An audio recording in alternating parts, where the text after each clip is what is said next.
Good morning. The U.S. Senate Committee on Commerce, Science, and Transportation will come to order. We're here today for considering nominations to the FCC. I welcome our nominees and to their families. It is critical that the FCC be equipped with a full commission so that it can proceed with important work that must be done to promote connectivity and ensure a robust and competitive marketplace. Today, we will consider 4 key nominee positions. Ana Gomez, nominee for FCC Commissioner; Geoffrey Starks, renomination for FCC Commissioner; Brendan Carr, renominated for FCC Commissioner; and Farah Damlin, nominee for FCC Inspector General. Let me begin with the nomination of Ana Gomez. Ms. Gomez is one of the most qualified nominees for the FCC Commissioner before our committee. She has dedicated 25 years of her life to public service, focusing most of her time on telecommunications regulation and policy. Ms. Gomez formerly served as counsel for the committee and deputy chief of staff for the National Economic Council at the White House, and various leadership roles within different bureaus of the FCC, including the International Bureau, which is now the Wireline Competition Bureau, and the Office of William Kennard.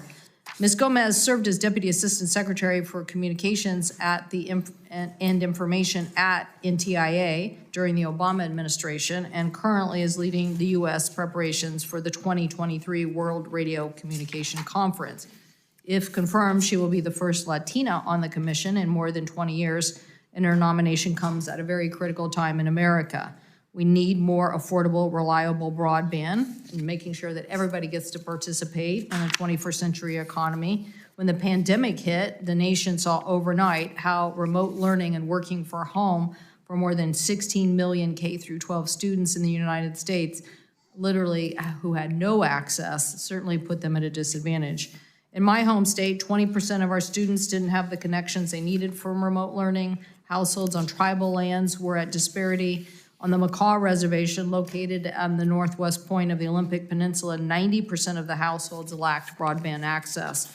So the pandemic really did highlight for us the disparities that parents had, kids struggling to work, do homework from home, and these gaps made it even more important that equitable access to broadband in the United States become a reality. So I urge my colleagues to expeditiously move forward on Ms. Gomez's nomination so that we can have a full commission. We will next consider the renomination of Geoffrey Starks, who has been a leader in the fight against internet inequality. It'd be easier if my staff just said internet equality, but that's okay. Internet inequality. We want to fight against it, and we consistently want to advocate for consumers and for the preservation of national security. As a native Kansan, Mr. Starks understands the importance of broadband and access in America, and he has championed the Find It, Fix It, and Fund It initiative, which highlights the need to support small and rural companies and eliminating security threats to our national communications network. Next, we will reconsider the nomination of Brendan Carr. Commissioner Carr has nearly 20 years of private and public sector experience related to communications and technology policy. As commissioner since 2017, Mr. Carr has been a strong advocate for 5G, and as this push for 5G deployment has supported efforts to expand telecommunications workforce through community college apprentice programs and train tower climbers and construction crews. So very much appreciate that. The Committee on Chips and Science here did great work on trying to expand the wireless workforce as well. I do have some concerns about your nomination, but we'll get to questions and we'll luckily get responses from everybody. I'm going to be sending a letter to the FCC, which I'll elaborate when we get to Q&A.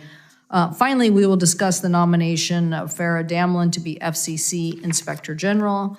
The FCC Inspector is responsible for leading efforts to detect and prevent fraud, waste, and abuse in violation of law while promoting efficient operations of the agency. Ms. Damlin in this role is expected to ensure that federal dollars are being used to benefit the American public.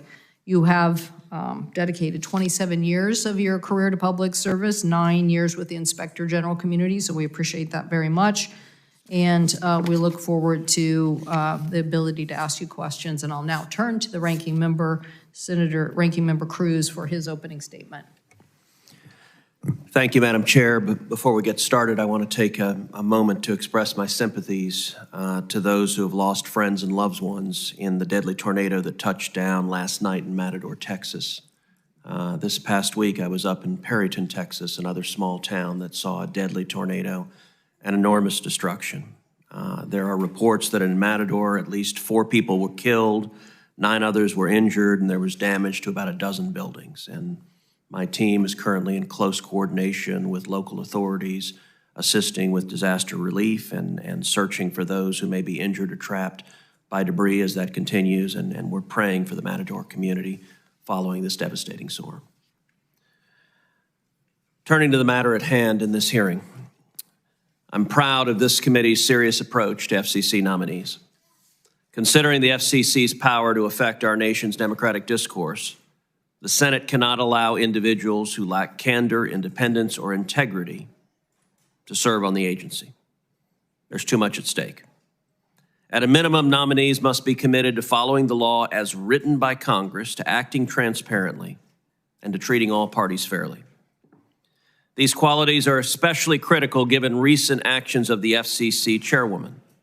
Faced with a 2-2 commission and a lawful transaction that she wanted to kill, she skipped a commission-level vote on the Standard General Tegna transaction and instead directed the FCC's Media Bureau to do her bidding.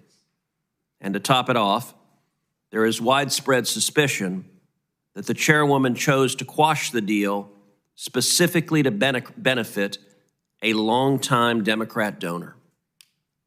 Her actions seriously damaged the FCC's reputation, and they impaired the ability of broadcasters to compete against big tech companies and provide local journalism. I will be seeking commitments from today's nominees that they will oppose such procedural abuses in the future, abuses that undermine the survival of local broadcasting. Furthermore, I'm skeptical of FCC proposals to extend legacy rules to flourishing online video market. It is for Congress to decide whether and how to regulate streaming.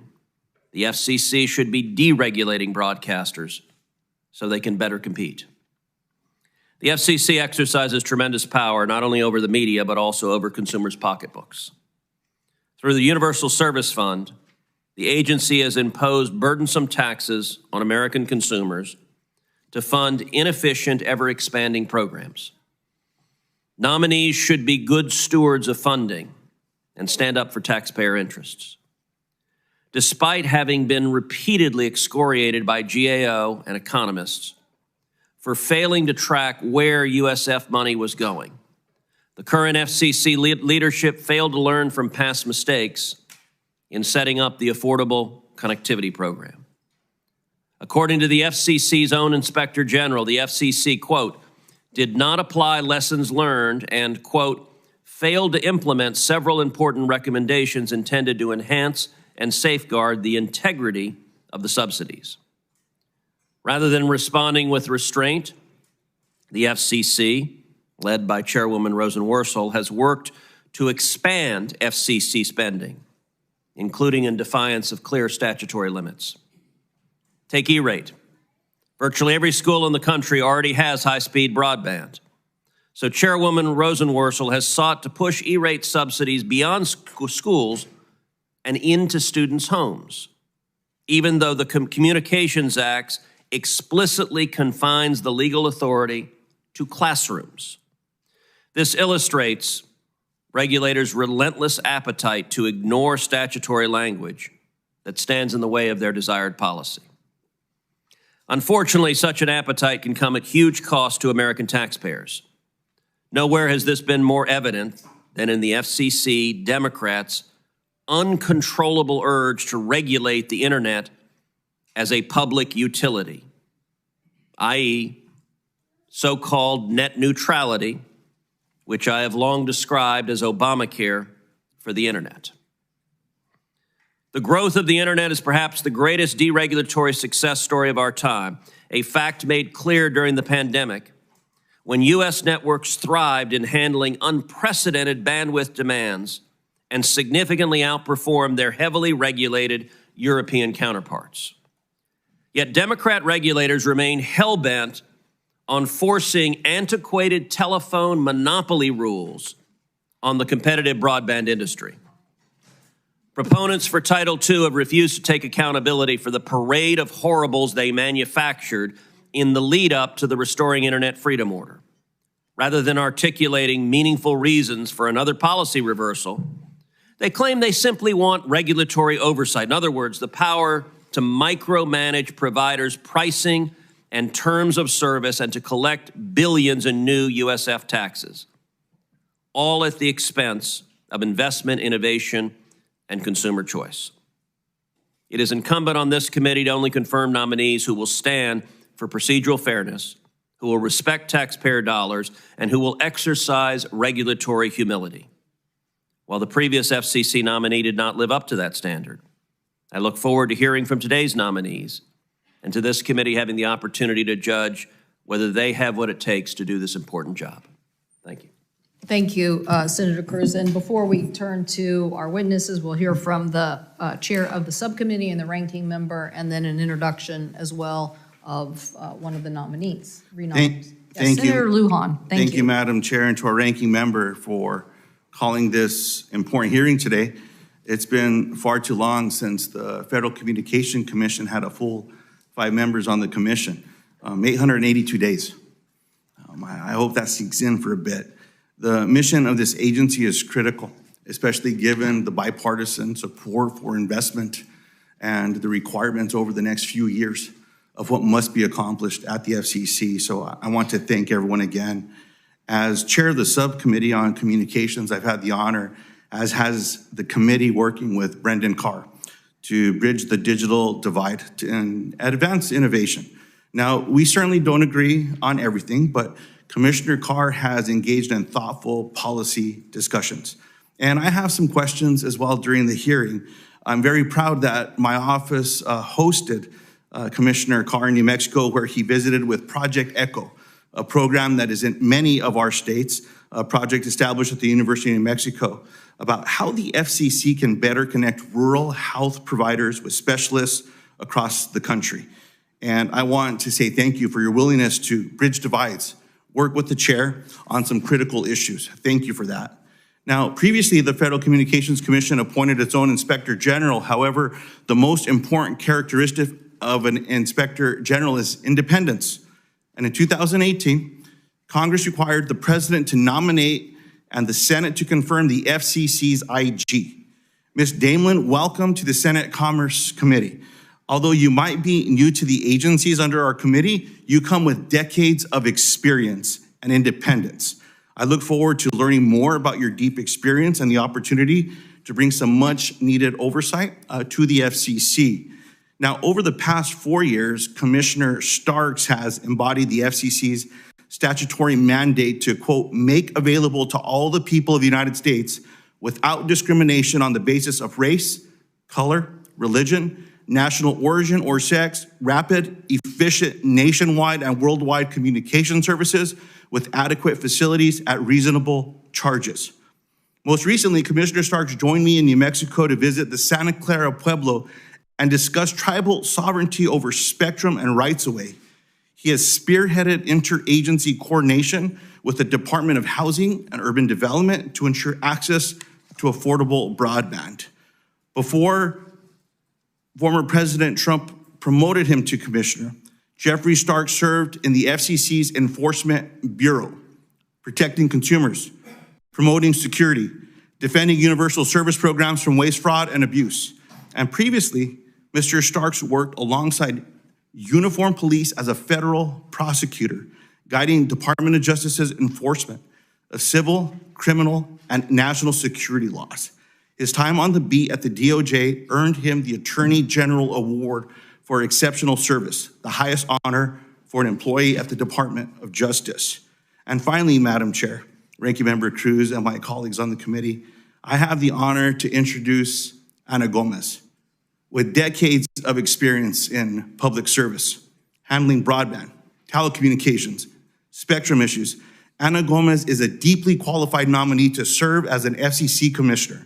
I was a strong advocate to the president to nominate Ana, and her reception here in the Senate is proof that she is the right choice. Ana's experience at the White House, the State Department, U.S. Senate, NTIA, and the FCC means she will be ready on day one to advance the FCC's congressionally mandated responsibility to protect the public interest and advance universal service. Ana will also bring a much-needed voice and perspective to the FCC as the first Latina to serve on the commission since fellow New Mexican Gloria Tristani over 20 years ago. The Federal Communications Commission has never been more important. We're at a pivotal moment on broadband deployment and spectrum innovation, and all that comes with increasing broadband access, like accessing news, healthcare, streaming, staying in touch with grandma and grandpa, protecting free speech and minority voices online. The mission of the FCC has never been more important to the future of the United States of America. I commend Chair Cantwell and Ranking Member Cruz in scheduling this hearing. The agency is critical. We owe it to our constituents and to future generations of our nation to have a fully functioning Federal Communications Commission. Thank you, and I yield back. Thank you, Senator Lujan. We're not going to have an opening statement from the ranking member, but we do have an introduction by our colleague, Senator Moran. Chairman Cantwell, Ranking Member Cruz, thank you. I'm pleased to once again, 4 years later, introduce to this committee Geoffrey Starks to the Commerce Committee. Since my arrival in the United States Senate, I've been either or both an authorizer here in the Commerce Committee or an appropriator for the FCC. And I listened to what Senator Cruz was saying, and I would certainly encourage the nominees and current members of the FCC to avoid some days I remember in which it was very autocratic at the leadership and very partisan among the members of the commission. I want this committee, but I want the FCC commission to work in that manner, and I have that expectation of Geoffrey Starks, who has demonstrated that to date. His most important characteristic to me is he is a Kansan, and he is the third Kansan to ever serve on the Federal Communications Commission. I have known them all, and I appreciate the background and representation that's been described of Mr. Starks by my colleagues today. President Trump nominated Commissioner Starks to fill a Democratic position on the FCC in 2018. He was confirmed by the United States Senate in 2019, and he has served as a leading voice in support of many bipartisan telecommunication issues, including broadband access and network security, among the many important issues that the FCC deals with. I appreciate the other Commissioner. Let me say again, I believe Commissioner Starks to be a dedicated public servant with a deep understanding based upon his experience at the FCC, but also his previous experience, a deep understanding of telecommunications policy. And I would expect him, would assume that he would continue to support broadband access, network security, and other policy goals that are important to me and to Kansans while serving with Kansas values. I also welcome Ms. Dameline and look forward to working with an Inspector General, Mr. Carr. We've had a good working relationship, and I appreciate your willingness to serve in this capacity once again. Ms. Gomez, you and I don't know each other until moments ago. I look forward to getting acquainted with you, and I thank all of you for your interest in public service. Thank you, Madam Chairwoman. Thank you, Senator Moran. Thank you for that introduction. We'll now turn to the nominees before us this morning. Mr. Starks, you're leading off. Feel free to introduce any family or friends that are with any of the nominees here this morning. Thank you. Good morning, Chair Cantwell, Ranking Member Cruz, members of the committee. Thank you for the opportunity to appear before you today as you consider my renomination for Commissioner of the Federal Communications Commission. I took office as Commissioner in January of 2019. I've had the privilege of working closely with this committee during my tenure. While this setting feels slightly more familiar than it did when I was last a nominee, I am no less humbled by this opportunity, the opportunity to speak with you than I was 5 years ago. It's truly an honor to appear before you here today. As many of you know, I am and will forever consider myself to be a Kansan. Senator Moran, thank you for the warm introduction. It's a particular honor to be introduced to this committee by my home state senator. It's deeply, deeply appreciated. My parents are with me here today, Dr. Gregory and Janet Starks. They still live in Kansas. They traveled here. Thank you, Mom and Dad, for your example, for raising me and my brothers the way that you did. I always seek to make you proud. Many thanks to my older brother, Dr. David Starks, and his wife, Dr. Kathy Starks, who are watching from their home in South Dakota, to my twin brother, Dr. Christopher Starks, and his family in Virginia. My wife, Lauren, is here with me today as well, as is my 7-year-old daughter. My son, who is 4, is at his very last day of school this morning, and senators, the chandeliers might not be safe if he were here with us. But Lauren, thank you for your love, for your support. I'm grateful every day for you. I truly could not do this without you. And of course, nothing makes me prouder than my 2 kids. It's a tremendous honor to be renominated by the president. Last I discussed my nomination with this body, I explained my commitment to advancing the core mission of the FCC as set forth in the Communications Act, connecting all Americans to safe and secure networks, protecting consumers, promoting competition and innovation. As I stand here before you today, the centrality of that mission to our lives is clearer than it has been at any point in the FCC's 89-year history. Because the way I see it, modern networks don't just connect us in the here and now. They also build a bridge to a better tomorrow and to the best version of ourselves that we can possibly be, individually, collectively, and as a country, employed, healthy, educated, closer to the people we love and admire, innovative, secure, an engine of opportunity fueled up for the next generation. But that better tomorrow only comes if we faithfully advance the mission that you have given us. It starts by connecting everybody, rural, urban, and tribal, to high-quality, affordable broadband that is internet for all. Places like Gallia County, Ohio, come to mind. They show us the challenge, show us the promise. Several months after I was sworn in, I visited the Bossard Memorial Library in Gallipolis, the county seat and a river town of about 3,000 people. Many homes there lacked access to high-speed networks, but let me tell you, the library was a palace for the people. Early in the morning, folks were lined up by the front door waiting for the chance to use one of the town's public computers. Others had retreated to their parking lot in hopes of picking up a Wi-Fi signal from their car. In a town where 1 in 5 live below the poverty line, several people I spoke with said that a home broadband connection just wasn't in the cards. And so it was experiences like this that made me focus much of my attention as a commissioner on closing the digital divide. Over the last 5 years, and thanks to the leadership in Congress, we stand on the precipice of achieving that important goal. We've accomplished a great deal together, and with my colleagues, we've worked on a bipartisan basis to establish the Affordable Connectivity Program that's helping over 18.68 million vulnerable households get and stay connected. There is more work to do. The National Broadband Map that you directed us to create continues to improve and inform the Broadband Equity Access Deployment Programming at NTIA to deliver connectivity to Americans everywhere, and it will take coordination across federal, state, local, and tribal governments to get us across the finish line. Wireless networks have transformed American life after mobile carriers have spent a record $108 billion at FCC spectrum auctions. In the last 3 years, we've seen 5G launch in more than 500 cities by the end of 2022. A whopping 70% increase over 2021 and enough to surpass China. All of this is a promising start, but here too, we have more work to do.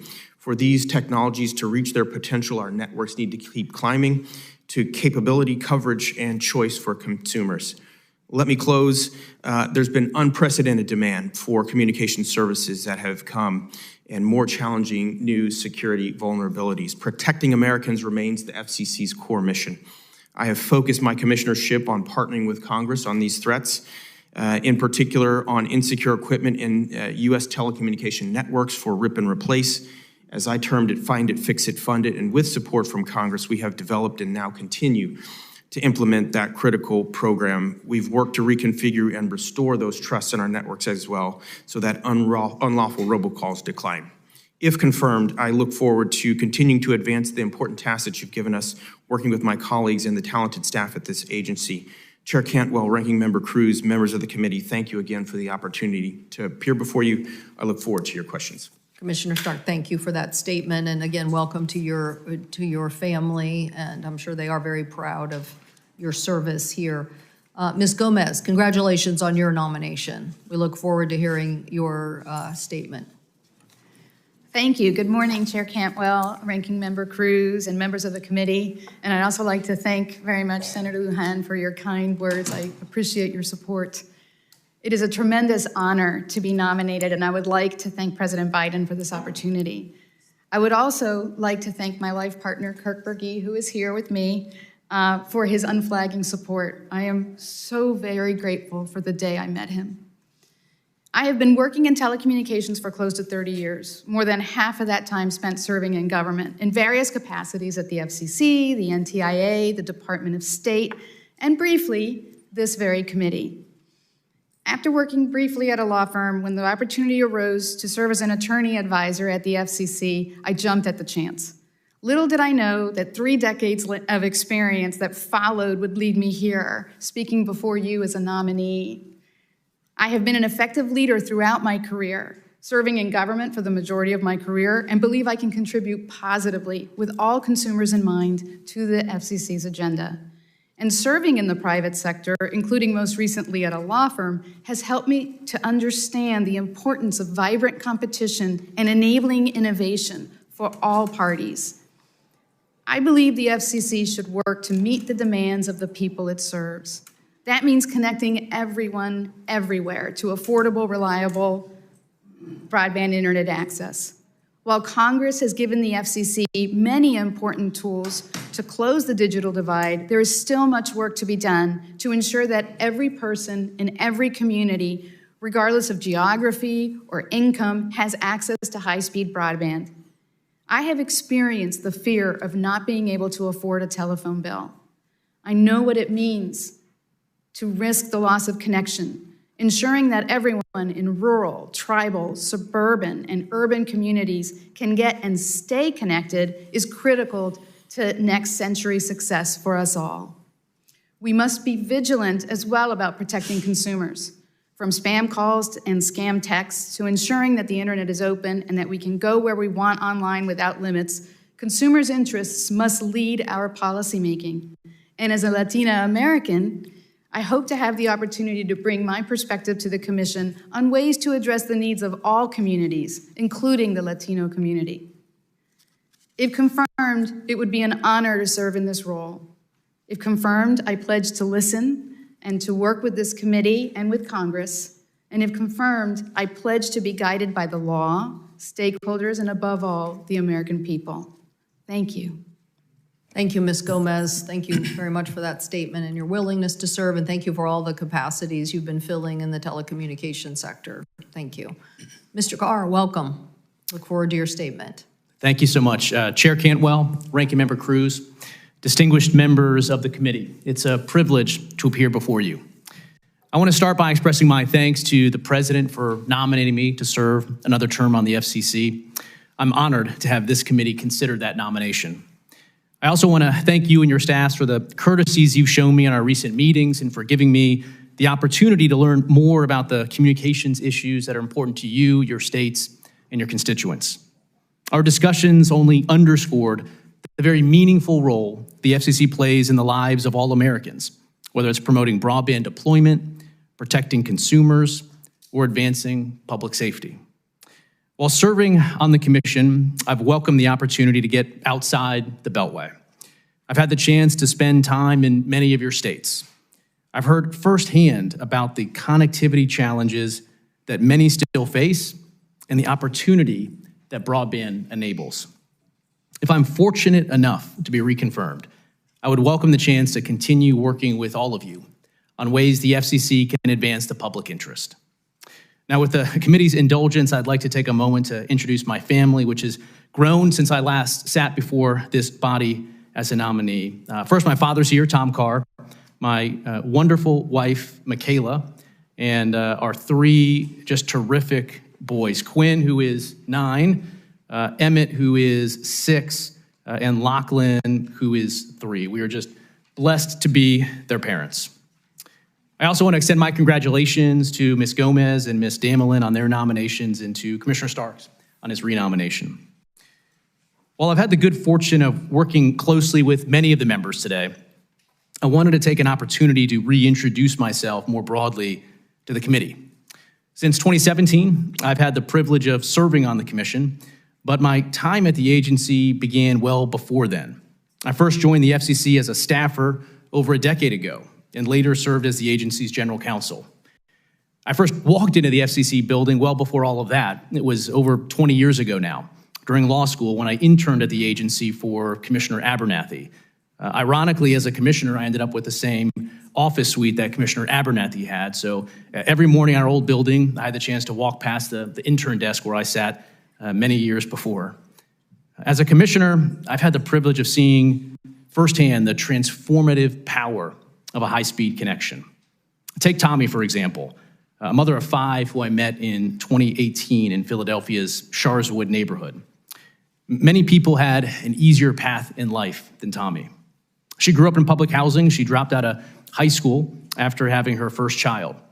For the next 16 years, she made debt collection calls, a job that she described as a dead-end job. Tommy knew that she could do more with her life. So she enrolled in Philadelphia's Orleans Technical College. Tommy earned a perfect 4.0. She got a job at the Public Housing Authority and was able to buy a first home for herself and her children. When we met, she was just starting a master's program in mental health so that she could give back to her community. She told me that none of this would have been possible without a broadband connection. She said broadband is the backbone of a community for finding a job, for education. Tommy talked about how she used a high-speed connection to do schoolwork, to apply for jobs, and to gain admission into that master's program. Tommy is an inspiration, and getting the chance to meet her is something that's stuck with me. But in a lot of ways, Tommy's story isn't a one-off. I've heard similar stories about the power of connectivity on visits to small towns and communities across the country. And that's why I'm proud of the progress the FCC has been making. But despite the long strides we've made, challenges remain. The job isn't finished. That's why I discuss at greater length in my written testimony 3 of the top issues that I think the FCC should keep working on. First is ensuring affordable, high-speed internet service for all Americans. That means closing the digital divide. Second is maintaining U.S. leadership in wireless. It's vital for our efforts here in America, but also for our geopolitical leadership. And third is promoting a secure communications network. If confirmed, I would welcome the opportunity to make more progress on these and many, many other fronts. In closing, I want to thank you again, Chair Cantwell, Ranking Member Cruz, and members of the committee for considering my nomination. I look forward to your questions. Thank you, Commissioner Carr. Thank you for that statement. Look forward to seeing the written statement that has more details in it as well. Thank you. Is it Damelin? It is. Damelin, thank you so much for your willingness to serve as Inspector General. I think there are very important Inspector General spots all over the government, but I definitely think yours is a critical one. So thank you. Thank you. Chair Cantwell, Ranking Member Cruz, and members of the committee. Good morning, and thank you for inviting me to testify today. I am honored to have been nominated by the President to serve as Inspector General for the Federal Communications Commission. Just over 18 years ago, I sat in a Senate hearing room much like this in support of my father-in-law, Harold Damelin, who's here today, as he testified at his confirmation hearing to serve as Inspector General at the Department of Treasury, a position to which he was confirmed. I'm grateful to role models like him who have inspired me throughout my career and for the love and encouragement of my family, friends, colleagues, and mentors. I'm happy to introduce my husband, Scott, also here, who I met in the summer of 1992 when we were interns at the DC Superior Court. We have dedicated our careers to federal service, with Scott having spent nearly 20 years with the Department of Justice. But what we are most proud of is that together we raised two wonderful daughters, Leah, who's here today, and Rebecca, who's watching from Madison, Wisconsin. Also joining me today are my mom and sister who came in from Connecticut, my mother-in-law, my sister-in-law, one of my nephews, and a number of family and friends who I really appreciate. I also saw that I have two inspectors general who I've worked with, Allison Lerner from National Science Foundation, and Deb Geoffrey, who's now at SCC, but was at AmeriCorps. After almost 28 years of federal service and nearly 2 decades with the IG community, serving in 4 different offices of Inspector General, I am both humbled to be here and confident that I am prepared for this opportunity. Throughout my career, I have been drawn to agencies that administer public benefit programs to support our most vulnerable and underserved populations, protecting the integrity of education, research, emergency relief, small business, national service, and housing programs. I have a record of vigorously protecting taxpayer funds and designing oversight strategies that strengthen agency programs. For over 14 years as an investigative attorney with NSF OIG, I conducted complex white-collar investigations in coordination with federal and state law enforcement partners across the country, resulting in criminal convictions, civil settlements, and administrative actions. In addition, I proactively worked with agency officials to provide anti-fraud training and recommendations to enhance internal controls. As Deputy IG at AmeriCorps, I oversaw the audit, investigative, and operational functions of the office, leading efforts to enhance enforcement. I personally took on the role of Whistleblower Protection Coordinator to elevate the importance of whistleblower protections and education for our office and for the agency at large. Currently, as Chief of Staff for HUD OIG and a member of the Senior Executive Service, I implement the IG's priorities and strategic initiatives and spearhead the production of key oversight products. Throughout my career, I have thrived at developing collaborative relationships with federal, state, and local stakeholders. I've learned firsthand about the core values, attributes, and principles that are required of all IGs and are imperative to earning and keeping the public trust. The need to be steadfastly independent and nonpartisan, to be accessible and adhere to our dual reporting requirements, and to be objective, thorough, and fair in performing robust oversight. If confirmed, I would be the first presidentially appointed and Senate-confirmed IG at the FCC. And this role is more critical than ever because in addition to its regulatory mandate, the FCC is responsible for administering tens of billions of dollars to ensure that 100% of our nation is connected to fast, affordable, secure, and reliable broadband for purposes of telehealth, employment, virtual learning, public safety, and national security. If confirmed, I look forward to leading the dedicated team at FCC's OIG and ensuring that they have the resources, training, and support they need to meet the office's mission, to keeping Congress fully informed about our oversight in a nonpartisan manner, and to working with the FCC, the chair, and all the commissioners in a transparent and independent manner to help strengthen FCC's programs and operations. I want to thank your staff for the time that they spent with me throughout this process, sharing your priorities and concerns. If confirmed, I look forward to continuing these important conversations. In closing, it would be my privilege and honor to serve as Inspector General at the Federal Communications Commission. Thank you again for your consideration of my nomination, and I'd be happy to answer any questions. Thank you, Ms. Damblin. I'm going to go to first something the ranking member brought up, but I agree. This is a time in which we need discourse and competition in discourse. Can't have a few voices, have to have many voices, and I'm very concerned about the decline of local news. One of the things that I believe the FCC should be taking action on is reopening the record as it relates to streaming media services who are now becoming a bigger player in delivering content. And the downside of that is that if we don't have the structures in place to make sure that they get a competitive price for the product that they offer, which I hope at some point in time our committee will be able to turn to these larger issues about the changing landscape of media and some of the critical issues that we face overall. But in 2014, the FCC started a proceeding to examine this issue, but has been stalled for nearly a decade. So today I'm sending a letter to Commissioner Rosenworcel to refresh the record on this issue and to say that streaming media services should bargain in good faith, just as we've had to put good faith in other parts of the media landscape to make sure that we are adhering to the types of things that will give them a fair value for their content. So I wanted to ask all the current commissioners and the nominee if you support refreshing the record on this and taking a look at how we can make sure that local broadcasters get fair value for the content they're providing as we change over to a streaming media landscape. Well, thank you for the question, Chairwoman. You know, I think it's absolutely true that the way we watch TV has changed.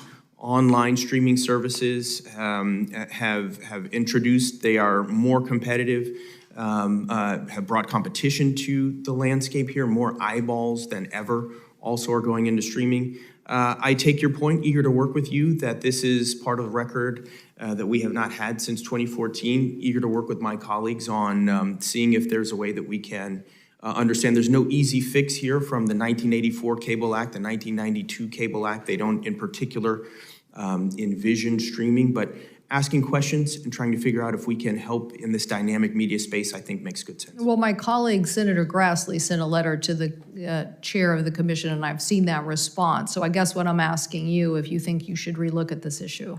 I think it's worth reopening the. Thank you. Thank you. Mr. Carr? Senator, yes, I'm happy to take more information on this issue. Do you think that you should reopen this and look at it? If the chair, wants to reissue that docket and refresh the record, I'm happy to take a look at that. Well, I'm definitely sending a letter to the chair asking that happen. As I mentioned, Senator Grassley sent a previous letter that basically, I think, look, the complexity of this issue is there, but that we can't have an FCC that's stalled over the complexity. We need to resolve this issue. I think Seattle or Dallas or any other of our Denver stations deserve to have a fair value for their media content. I think in a lot of ways, local journalism is what people still trust today. And yet, if they're undercut in the negotiations, just as we had to force in Stellar and other places, good faith negotiations, I think we should do that as well here. Ms. Gomez, do you have a comment on this? Yes, thank you, Senator. I agree with you. Local broadcasting is so important. It is where citizens learn about the news, about emergencies, and the economic model is getting more and more challenging given the changes in the marketplace. So if confirmed, I would certainly want to work with you, with the committee, to understand this issue and delve into the causation and what the commission can do given the current law. So certainly support the commission's restored auction authority for spectrum. And I think federal agencies need to figure out how to work together so that we don't have conflicts here. I do support the House's movement towards this legislation that I hope we will consider here too as well. Ms. Gomez, this is a particular area of expertise for you. Where do you think we should be going as a nation in trying to free up more spectrum and the conflicts that have, I certainly want our NASA and NOAA agencies to be supported, not ignored. What do you see as the process here for us getting more expansive policy on spectrum? Thank you, Chairwoman. As you note, I have extensive experience working at both NTIA and at the FCC on spectrum matters. That gives me a unique viewpoint into the commercial needs for spectrum to be the lifeblood of innovation, as well as the need of federal agencies to conduct their missions in a successful manner. They're important missions. I think it is incumbent on the NTIA and the FCC to always be looking at new ways and new spectrum for future uses. It can be a long-term process, So they need to work together. They need to identify spectrum, both on the commercial side and on the federal side, to study for possible sharing or repurposing in order to enable innovation. Do you think the international community is ahead of us on sharing? That is a very good question. The U.S. has been a leader in terms of spectrum management and sharing. I think that maintaining that leadership means that we have to continue to move forward to identify spectrum for all uses. Thank you. We have a long list of people who want to ask questions today. So, Ms. Damlin, I'm going to submit something for the record for you, but clearly care a lot about the oversight of this agency's.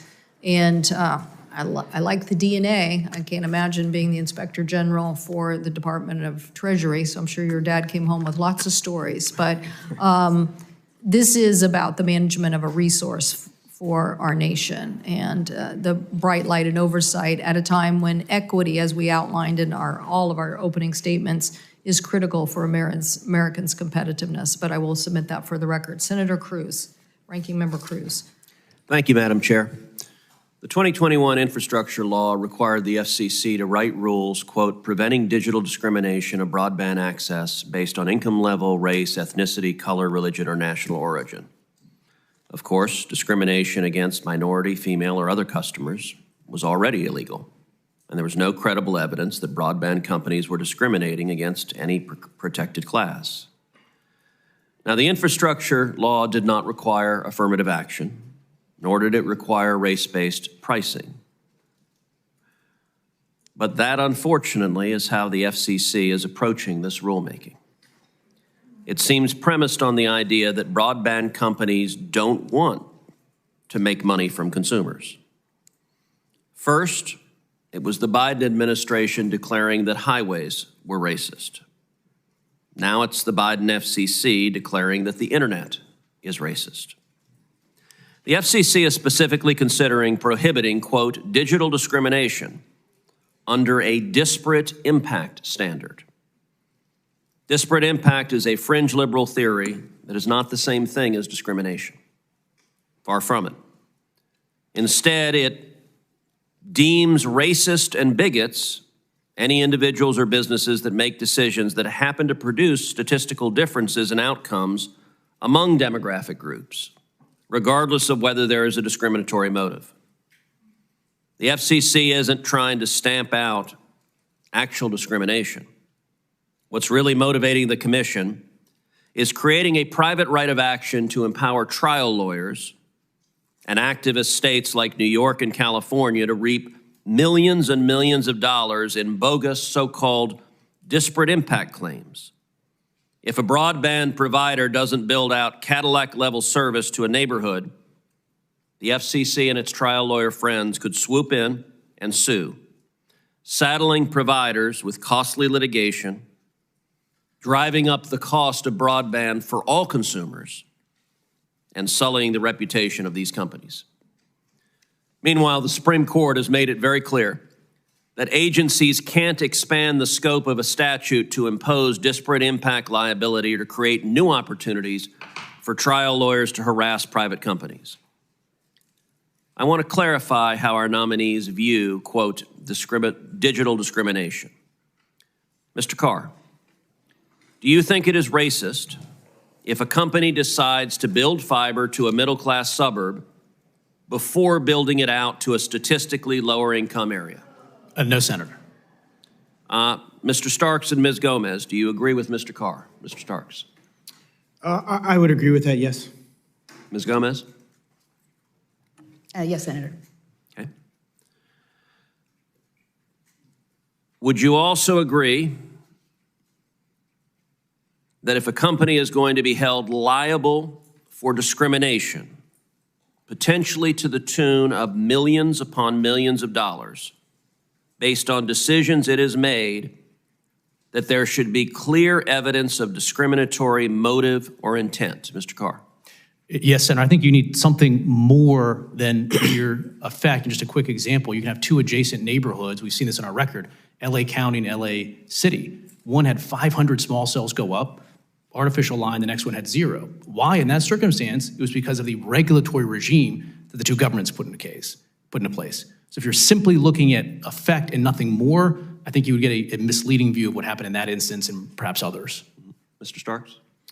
I would say this, that the digital discrimination item is being considered by the FCC right now. The record is being developed right now. One of the open questions is very much what is the enforcement capacity that the FCC is going to take under this item. We will closely follow the law, but this is very much under consideration right now. Okay, I want to make sure I understand your answer. Do you believe it is necessary to demonstrate discriminatory motive or intent in order to find someone liable for discrimination?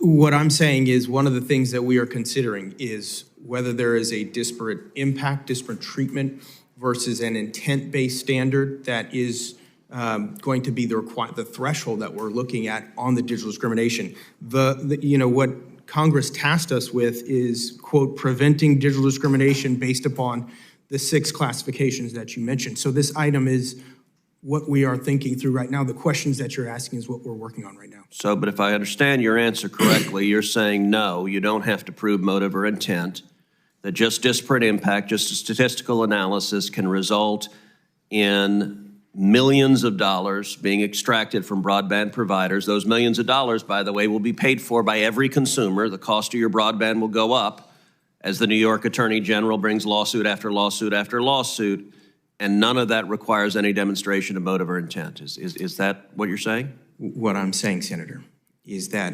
the actual issue that you're asking me about, the question of disparate impact versus an intent-based standard, is something we are considering right now as a matter of policy in effectuating the law, the digital discrimination. Okay, but you're declining to answer my question. Mr. Carr answered it. You're declining to answer. You're not saying whether intent is required or not. You're just saying we're thinking about it, but you're not giving me an answer. It's okay. I'm just being clear you're not giving me an answer. I understand.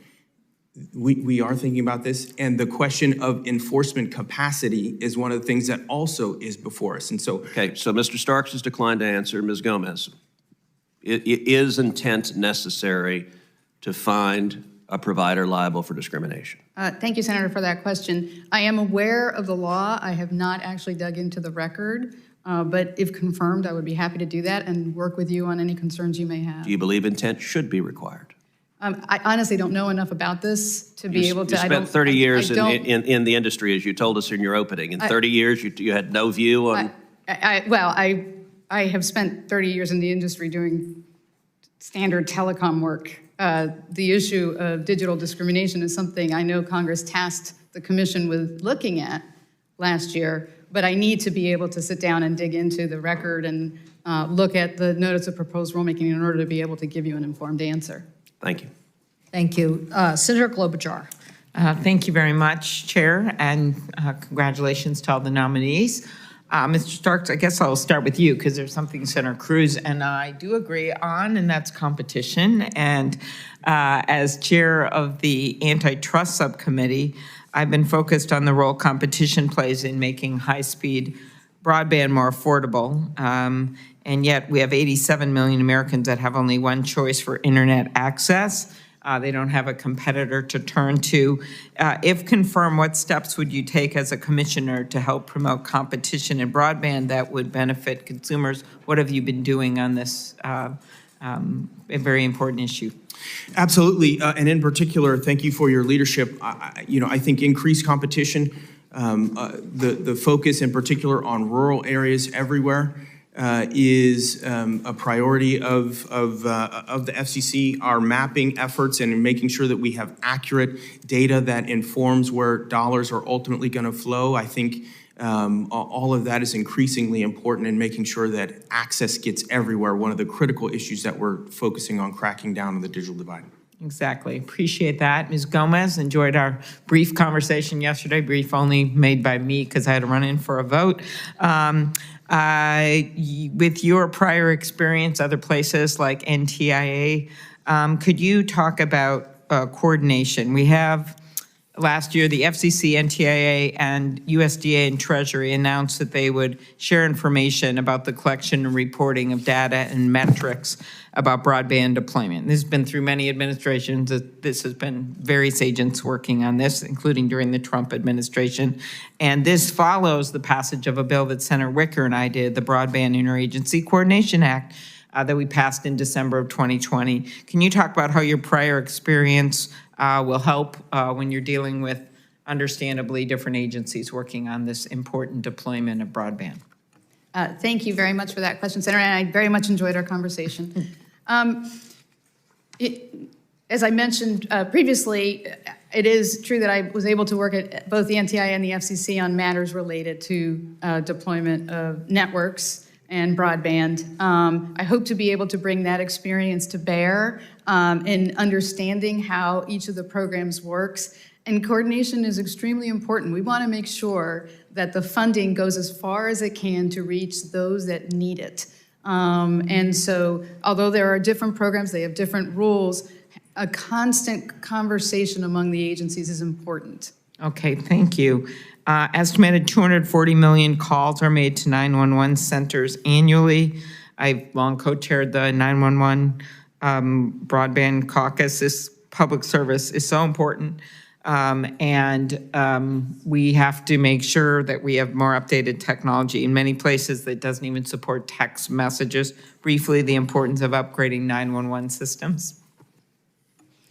Thank you, Senator. That is such an important issue. Next Generation 911 will do much to improve the ability of first responders to reach those that are in need.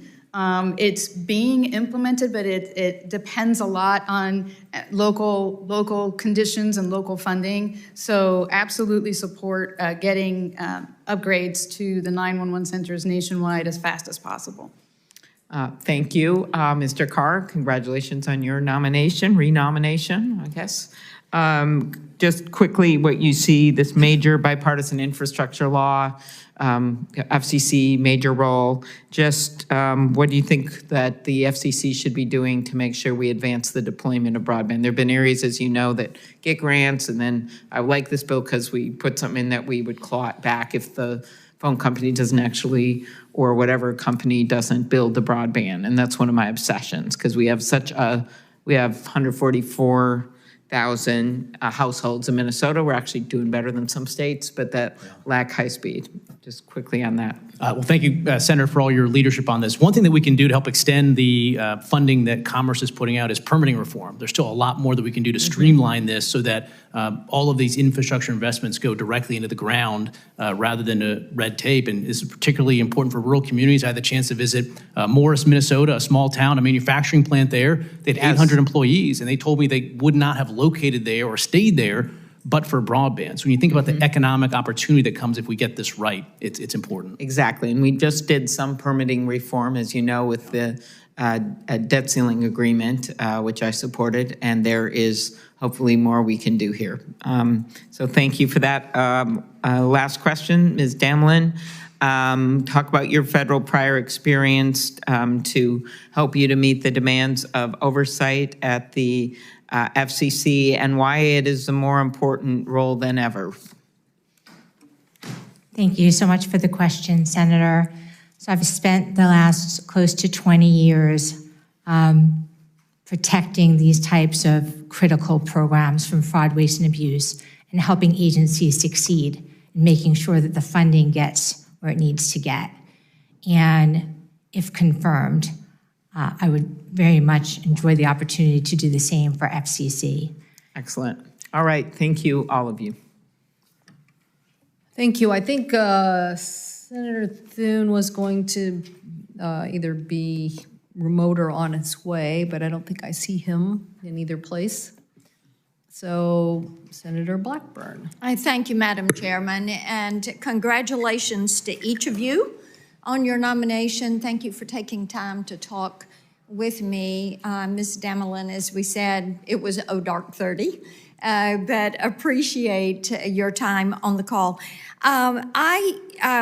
To the Chairman Cantwell, I appreciate that you brought up the loophole for our local broadcasters, and that you're doing a letter on that. Rob McDowell, a former commissioner, has an excellent piece in today's Wall Street Journal on this.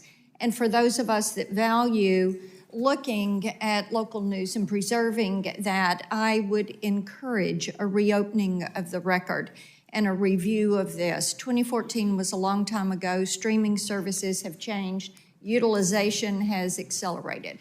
So a good point, and I thank you for bringing that up. Thank you, Senator Blackburn. I want to raise another issue that we dealt with previously when I was in the House. In 2017, I introduced legislation under the Congressional Review Act that would deal with, it would block the FCC from dealing with the privacy issue. And my concern is over this task force. You have launched a privacy and data protection task force to bolster enforcement on digital privacy violations and modernize FCC policies. So my concern is that this task force may run afoul of the CRA and the provisions in the CRA.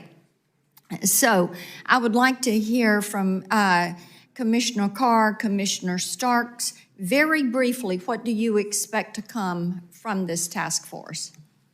Well, first of all, thank you, Senator, for your leadership. As you mentioned, I thought the privacy CRA made sense in the sense it helps ensure a uniform privacy approach to disparate rules from the FCC versus the FTC. So I'd be very worried if these FCC initiatives lead towards a path that were prohibited from the CRA from putting back in place in terms of rules. So I don't have a lot of details on what these task forces are designed to do, but we have to be very careful that we respect the CRA as enacted by Congress. That's right. Mr. Starks? Yes, thank you for the question, Senator. I don't have any particular details on it either. What was announced in the chairwoman's speech was the issue of SIM swaps, the issue of data breaches, and the issue of geolocation, but I have no particular insight into what the task force and well, what we'll be watching that very closely to be certain that it does not run afoul of the CRA. And so thank you for your attention on that. Ms. Gomez, I do want to come to you, and thank you for your conversation. Of course, we discussed the World Radio Conference and the way this is going to deal with international wireless telecommunications, and this is something that is important to us. You have been in preparation since January to be the lead in this conference. It is vitally important to the U.S. From a position of strength and stability, and I find it very difficult to see how you could handle two very demanding jobs at the same time. And you and I discussed the importance of this role, the importance of U.S. leadership, and I think that it would be difficult for you to step back from that role and us still have what we need to have represented. I've been very concerned that the U.S. may not be taking an aggressive enough position when it comes to studying more mid-band spectrum at the WRC and looking for how we study these new bands. It's going to be critical. It's vital for 5G. It is vital as we move forward with 6G. So I'll give you just a couple of seconds to respond to that, because I think I would ask you, should you delay your confirmation until we finish this in January? Thank you very much, Senator, and you raised such important issues. And also, by the way, thank you so much for speaking to me very early in the morning where you were. But anyway, you raise a very good important issue, and that is our leadership internationally and our ability to identify additional bands to study.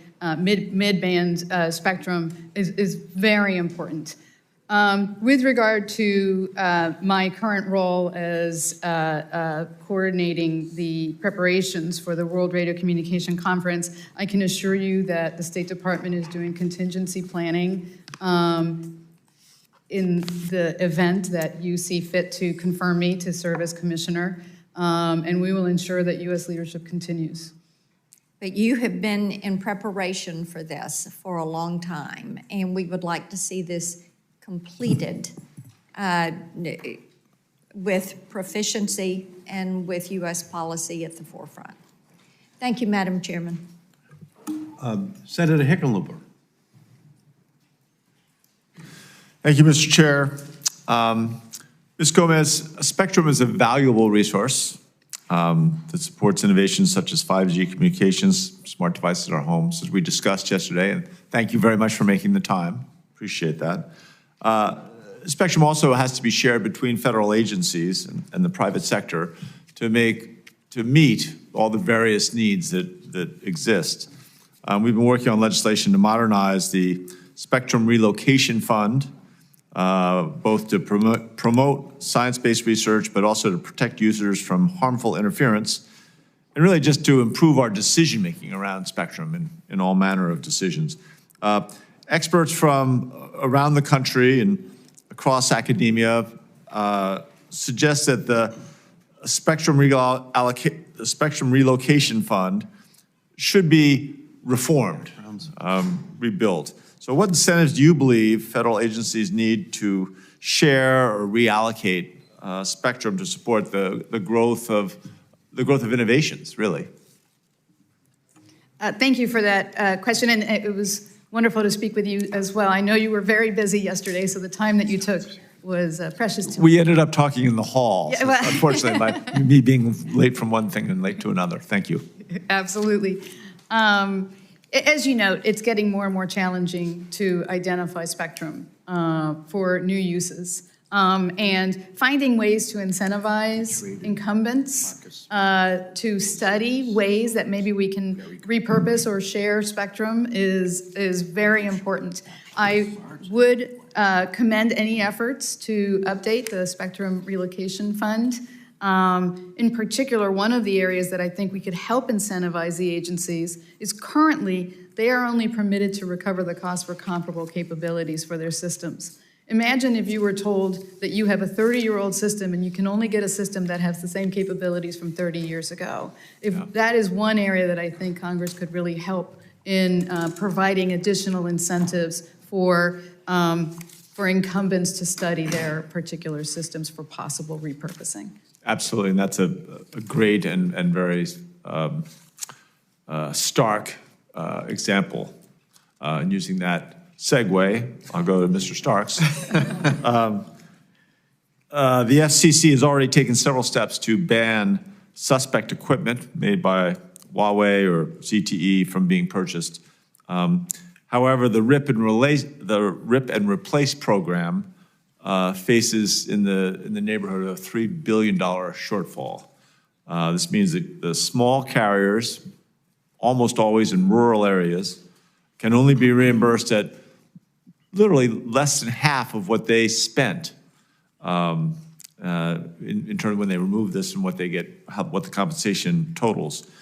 Carriers can either choose to continue operating on aging networks with insecure equipment, or they can shut down parts of their networks, especially in situations where there are issues around wildfires or hurricane, extreme weather.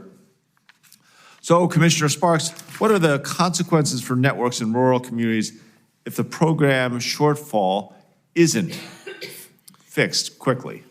Yes, thank you so much for the question, Senator. Thank you for your leadership here. This goes back to one of the issues that I started with in 2019, find it, fix it, fund it, where identifying insecure Huawei and ZTE equipment, ripping it out, and then replacing it, the remediation process. But as you pointed out, we have nearly a $3 billion shortfall. If we don't fund this, you're going to have many of those small carriers who are going to have to make that very difficult decision to either leave it in their networks, which still obviously has very much the national security risk that we're talking about. Many of these are also somewhere around around military installations. You know, the other option would be, as you mentioned, that they would have to take this on their own. At nearly 40 cents a dollar, we would end up paying them. And so ultimately, I think that would harm consumers. With many of these small rural carriers, they don't have funds in order to be able to do that. They'd either have to shut down, which would leave some of these rural areas without a service. I think it is imperative, and the legislation that you have advanced along with Senator Fisher, I think is very well done. It has my strong support. I appreciate that. Flattery will get you everywhere. I'm out of time. I will submit written to Commissioner Carr. I had a question for you on the, looking at skilled workforce. How I know you've done a lot of work on that. Would look forward to your response on that. And Ms. Damelin, again, you were going to get a question on guiding principles. You will still get it, but you'll have to write the response. Thank you very much. I yield back. Chair recognizes the senator from South Dakota, Mr. Thune. Thank you, Mr. Chairman. I continue to believe, and thank you all for being here, to the best way to provide long-term protections for the internet is for Congress to pass bipartisan legislation. When I served as chairman of this committee, I put forward legislative principles and a draft bill to begin the conversation, and I stand ready and willing today to work toward finding a lasting legislative solution that will resolve the dispute over net neutrality once and for all. My question is for each of you that, as commissioners, do you each believe the FCC should come to Congress for more direction before attempting any iteration of net neutrality rules? Yes or no? Yes, Senator. Ms. Gomez. Well, Senator, I certainly would encourage the Senate to adopt legislation to address this issue once and for all. At the same time, I do believe that broadband internet access service is too central to our lives, to our education, to working, to rural health care, not to have oversight. So I look forward to working with you and hope that maybe I can help, if confirmed, with your efforts at legislation. Well, we would like to work on that. But I have to say, it really, to my view, it needs to be the role of Congress. And I guess, and Mr. Starks, you want to go ahead and answer that question? Yes, my answer is no. I absolutely agree that I would love to work with you, love to work with Congress. I do think additional legislation here would be very sound policy for American people, but the FCC does have the authorization, the jurisdiction that we need to move forward. Is there, since the FCC's 2017 order to repeal what I think were very heavy-handed Title II regulations, what sort of activities have ISPs engaged in that the FCC would need Title II authority for? What specific harms have you seen?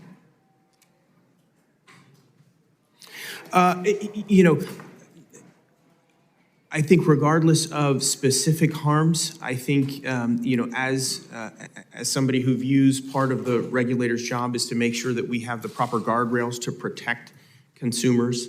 And I would view, obviously, the need for net neutrality rules as part of that theory. Yeah, hopefully put together by Congress.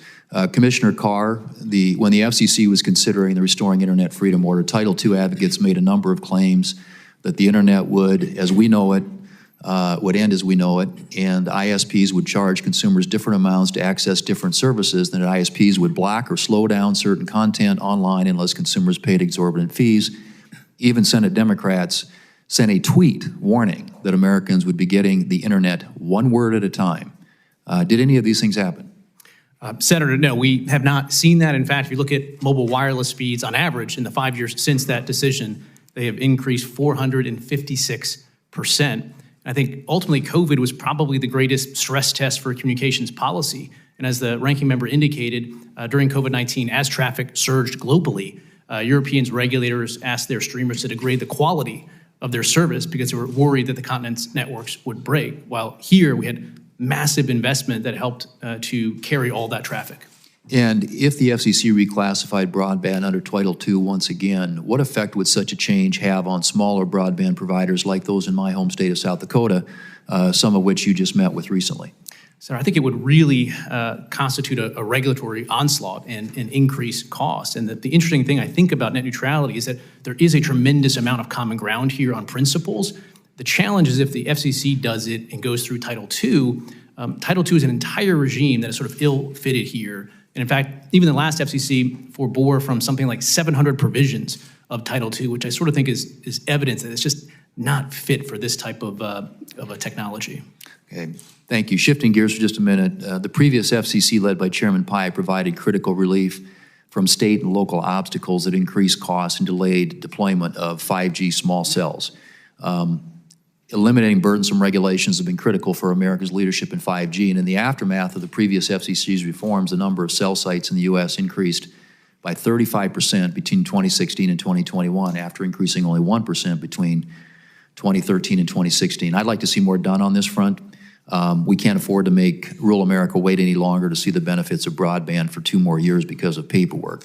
Commissioner Carr, let me quickly, what are the ways the FCC could expand upon the previous FCC's reforms? And then for Mr. Starks and Ms. Gomez, would you commit to preserving the previous FCC's reforms and expanding upon them during your tenure? There's a lot we could do, Senator, including taking some of those reforms that we applied in the small cell context, shot clocks, that type of ideas, and moving that into the wired context. I think that's one thing that we should be looking at.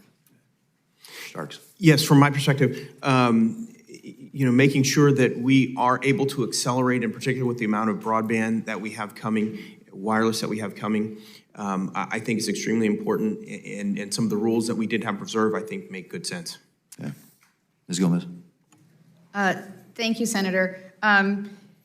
I agree that getting deployment out as fast as possible to areas like your home state is important, and that we should take whatever actions we can, also understanding that the needs of localities as well to do their own processes.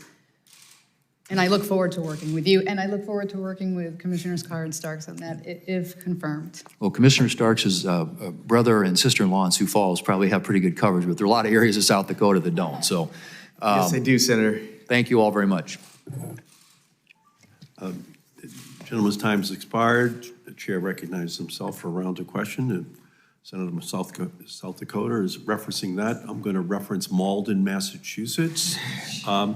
Ms. Damlin, I have no questions for you, but I know your father-in-law is from Malden, Massachusetts, and that he was the Inspector General of the SBA. He was the Inspector General of the Department of Treasury. He went to Boston College and Boston College Law School with me as a commuter from Malden over to Boston College for 7 years. So I know the stock from which you come.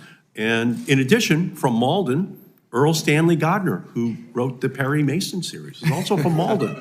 So I know that you have detective qualities that have been given to you as you coming to before this committee for confirmation as Inspector General, and I intend to support that. Let me turn to Ms. Gomez. In 2015, the Federal Communications Commission approved the Open Internet Order, which put in place net neutrality protections and properly treated broadband as a telecommunications service under Title II of the Communications Act.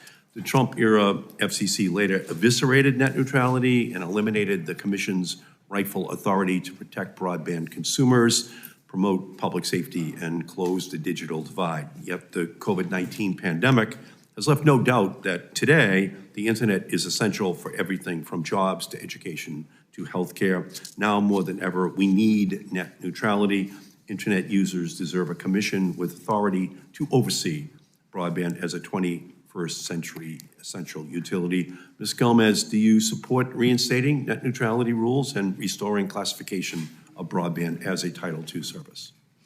Thank you, Senator, and thank you very much for meeting with me last week. I enjoyed our conversation very much. I think broadband internet access service is very important. It is central to our lives. It is central to getting access to education, rural health care, doing work. We learned this during the pandemic. It is too important not to have oversight by the Commission. And so I support what Chairwoman Rosenworcel told you, that the Commission should have robust authority over broadband internet access. Thank you. And And I plan as well to introduce legislation that would finally end this back and forth between administrations. And I think the Congress must act, but I think the FCC must act as well. So it's critical that we confirm you. Over the past 2 years, the Emergency Connectivity Fund has provided laptops, tablets, internet services to over 17 million students and teachers. These resources are especially critical for Black, brown, immigrant, and low-income populations who often lack access to the internet at home. I was able to secure $7 billion 2 years ago to make sure that those kids got access to it. We can see the scores for kids who have gone down over the last several years, and it's pretty dramatic and serious. In addition to, obviously, the targeting of kids by social media companies. So there's a real crisis out there that we can see. Do you agree, Commissioner Starks, and Ms. Gomez and Commissioner Carr, that those funds help to connect students and educators to help to reduce the crisis that we're in right now? Mr. Carr. Senator, they did. Thanks for your leadership on these issues. One of the things that I did in implementing ECF was the original draft would have used those funds to compensate schools for past expenses that they had made on connectivity, and I worked with my colleagues to make sure it's forward-looking so we could actually use it as Congress directed us to do to bridge the digital divide. Thank you. Ms. Gomez. Yes, Senator, I agree. Ms. Starks. Yes, Senator, thank you for your leadership. I think ECF has done tremendous work. It's had a tremendous impact that has helped real young learners, helped them through the pandemic. I know we still have about $1 billion left in the funds.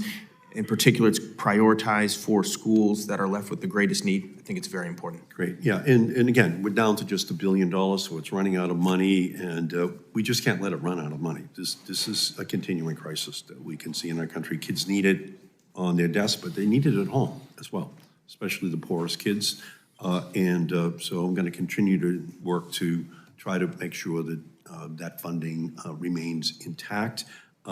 And we talked, Ms. Gomez, last week about expanding E-rate. E-rate is a program that I helped to create in 1996, so kids had the internet on their desks in school to cover devices and internet connectivity for students, not just in the classroom, but also at home.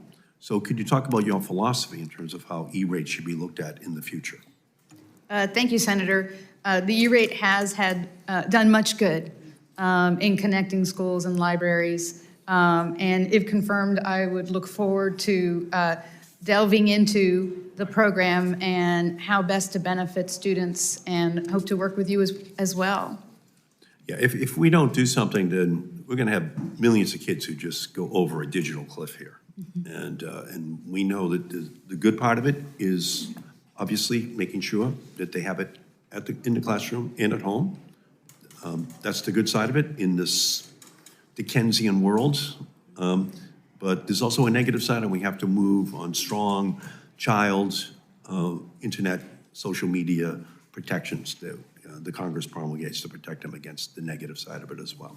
So my time has expired. Let me turn and recognize the senator from Ohio, Senator Vance.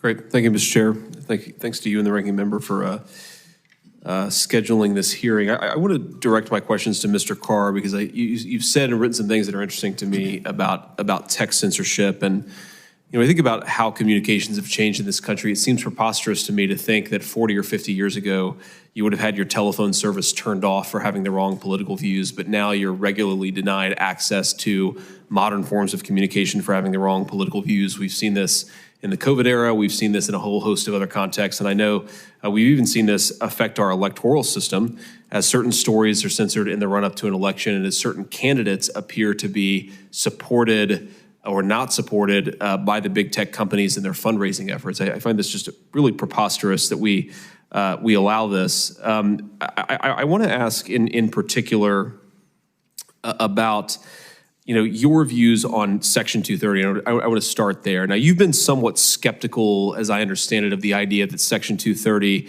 gives the tech platforms carte blanche to sort of censor speech that they don't like. And I know that you've sort of engaged in some work to counteract that. But from our perspective, there's been a lot of talk about Section 230 reform. I'm curious, what are your views on how to overhaul Section 230 to make sure it remains relevant in the 21st century, but maybe more importantly, to make sure that it actually protects the First Amendment in the 21st century? Yeah, Senator, thank you for the question. I mean, look, I'm reminded that the modern day op-ed launched on the pages of the New York Times, actually, in the 1970s. The editor, John Oakes, said, "Diversity of opinion is the lifeblood of democracy. The moment we insist that everybody think the same way we do, our democratic way of life is lost." And I think if you look at what the courts have said on Section 230, and for instance, what Justice Thomas has said on Section 230, is that the courts have read immunities into Section 230 that Congress never codified in it. And so I think there is a role for the FCC to go in and look at the words of Section 230 and say, here's what these words means as Congress intended it. And I think the upshot of that would be a result that promotes more speech, because I don't think that Section 230 as written by Congress gives social media companies carte blanche to censor speech. Got it. I appreciate that, and I'm sure we'll follow up with some conversations on that particular topic. I want to step back a little bit and talk about the universal service contribution, because this matters a lot to the people of Ohio. It's obviously one of the ways that we fund access to telecommunication services for a lot of residents who otherwise wouldn't have access to it.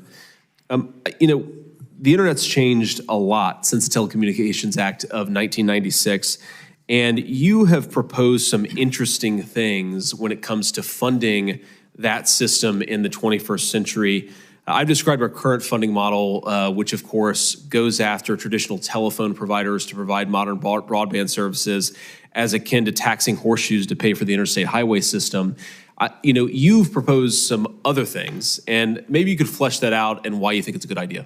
Well, thanks, Ed. If you start from the proposition that we're going to have the Universal Service Fund, which I do because Section 254 says a commissioner should. So if you start with that, the question is, what's the most efficient way to administer that? And if you look at the large businesses, the enterprises that are benefiting from these USF expenditures right now, a lot of it is the large technology companies, including digital advertising companies. So I do think it's fair to say, should those entities pay a fair share, which would remove the burden on people that are paying their monthly telephone bills? I think that could be an interesting path forward. Great. I appreciate that, and I'd love to sort of work on that particular issue and make this committee and this body, useful in that effort. But appreciate your work. Appreciate all of you for being here, and I yield back the remainder of my time. Thank you. Thanks. Great. Senator's time has expired. The senator from Vermont, Mr. Welch. Thank you, Mr. Chairman. It's good to be here. We're going to get something done. You all are doing a good job. But don't quote me on that. But I'm delighted that we're going to get back, I hope, to full strength on the FCC, and I really appreciate the work, Mr. Starks, that you've been doing, and Mr. Carr, what you've been doing.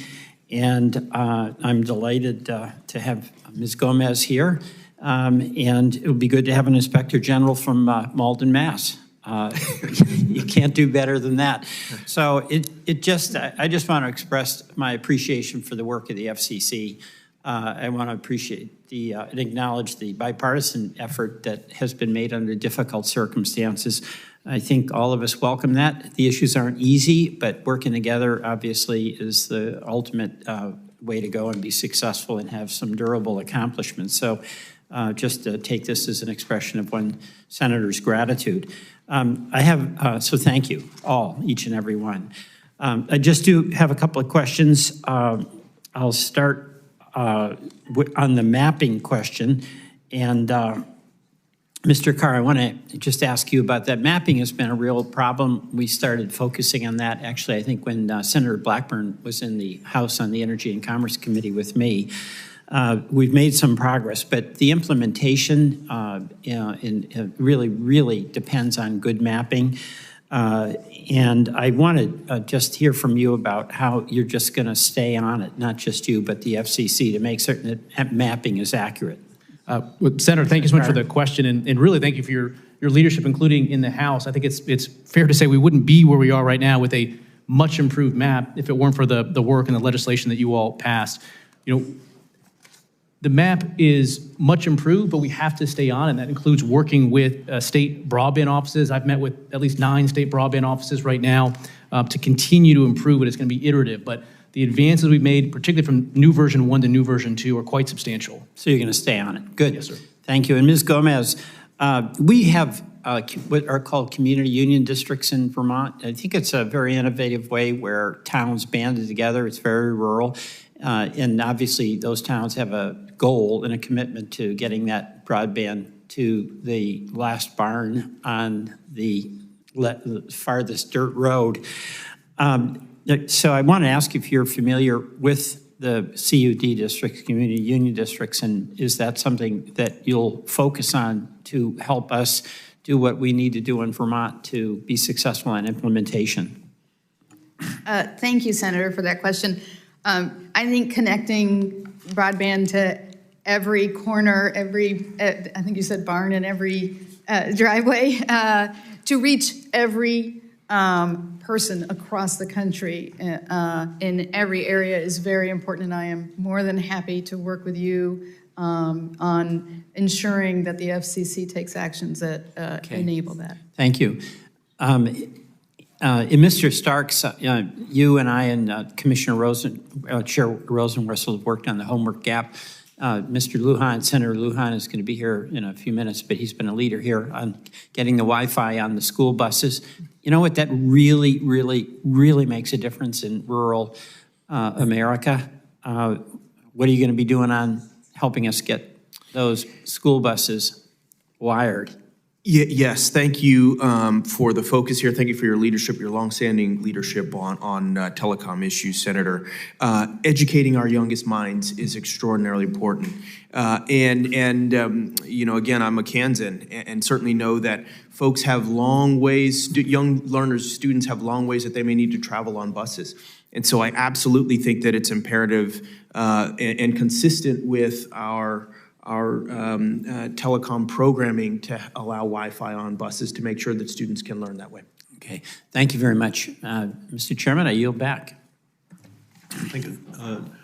Senator from North Carolina, Mr. Budd. Thank you, Mr. Chairman. Again, thank the panel for being here. Ms. Gomez, you were Deputy Assistant Secretary at the National Telecommunications Information Administration when the $4 billion Broadband Technology and Opportunities Program, or the BTOP, was established. Now, as you know, and most of us know, this program had a lot of issues. The GAO found that the program needed some more clearly defined outcomes to address broadband barriers. The New York Times also reported that the program used grants to build fiber networks where they already existed rather than where they're most needed, such as in rural or mountain towns, a lot of which is like North Carolina. Now, despite these challenges, you testified in 2017 that the program invested in lasting projects that increase access and adoption of broadband throughout the country. So, Ms. Gomez, given your role in overseeing this program, BTOP, how can we as a committee have confidence that you're going to responsibly steward taxpayer dollars at the FCC and prevent desperately needed broadband funding from going to wasteful overbuilding? Thank you very much, Senator, for that important question. I am certainly hopeful that I can bring my experience to bear and the lessons learned from prior programs in helping the FCC to ensure strong oversight and that the dollars are going to those that most need them. Thank you for that. And if successful, I hope that you will. So thank you. Commissioner Carr, the FCC conducted an auction of 2.5 or 2.5 gigahertz spectrum last summer. 90% of those licenses that were won at that auction, they haven't been issued. And these licenses could improve connectivity for 1.6 million North Carolinians. The FCC chair seems to think that the FCC can't issue those licenses because its authority has lapsed. So do you believe the FCC has the authority to issue licenses that were won at that auction despite the lapse of its auction authority? Thank you, Senator. Yes, I do. In fact, I think the FCC statutory authority is clear and the analysis is straightforward. Our Section 309J authority to conduct new auctions has expired, but our Section 309A authority to issue licenses won at completed auctions continues. In fact, when we issue licenses bought at auction, we always cite 309A, not 309J as a source of authority. And around the country, about almost 55 million people that if we issued these licenses, they could get new service or better service virtually overnight. And so I think that's one that we can take and certainly that we should take.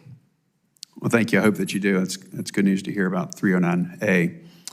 On June 15th of 2023, Chairwoman Rosen Worcel circulated a notice of inquiry to, quote, investigate how data caps affect consumers and competition, end quote. Specifically, the notice of inquiry asked how the FCC's legal authority to take action regarding data caps. Ms. Gomez, is taking legal action to ban usage-based pricing, is that a form of rate regulation? How do you see that? Thank you, Senator, for your question.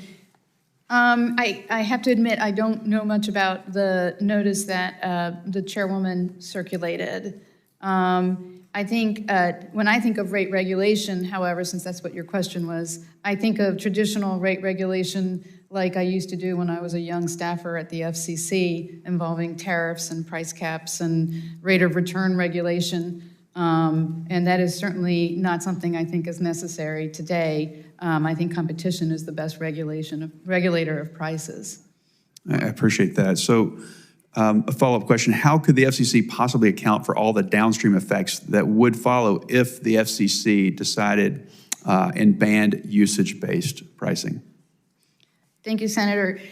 It's my view that we always need to be careful about unintended adverse effects. And it's something that, if confirmed, I would want to make sure that we understand if the FCC has any items placed before it. If as commissioners, the commissioners have to see items and review items that may affect downstream services. Very good. Again, thank you all.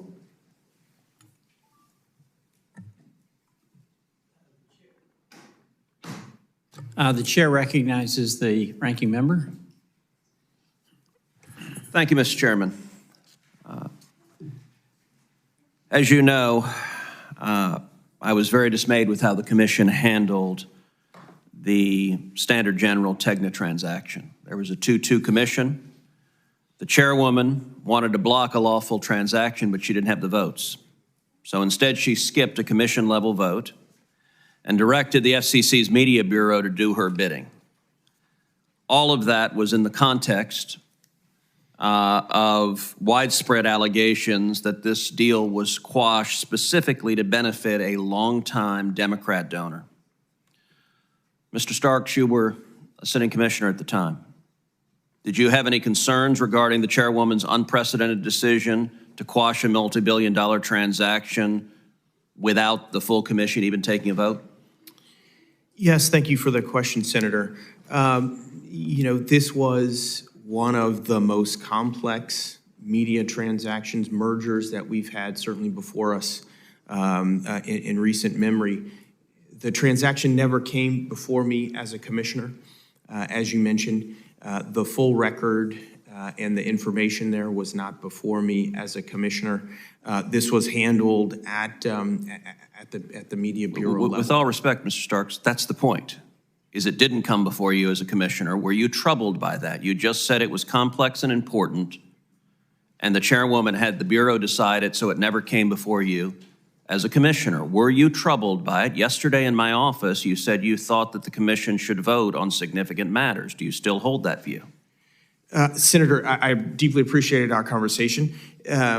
What you and I talked about when you had mentioned whether there was a certain threshold of which you think that transaction should be taken and voted on by the full commission.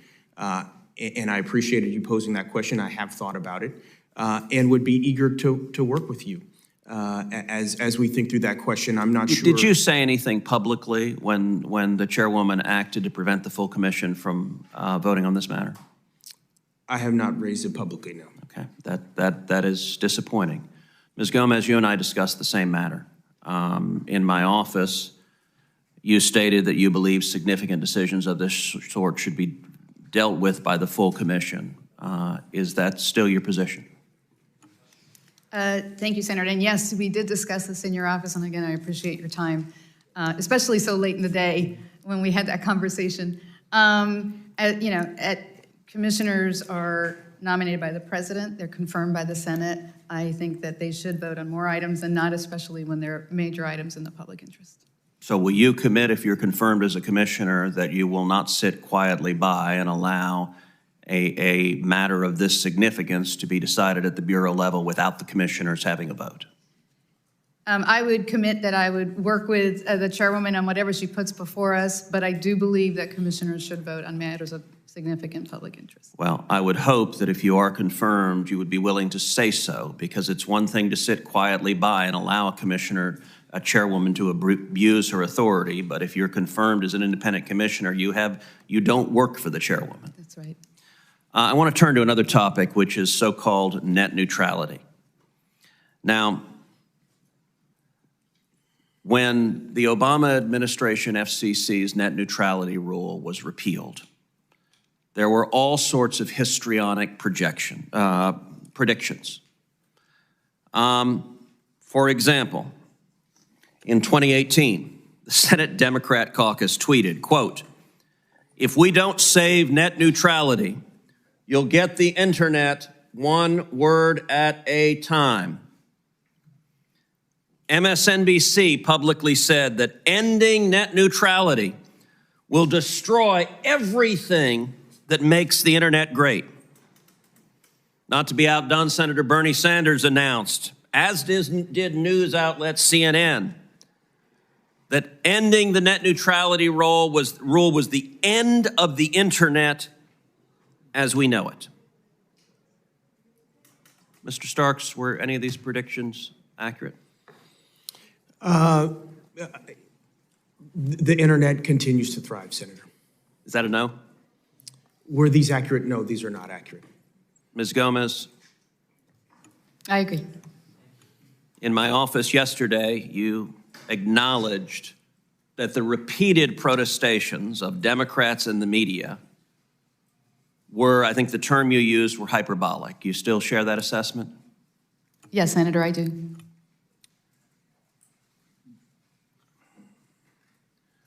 One of the alleged harms was that the internet was going to slow dramatically. Has that come to pass?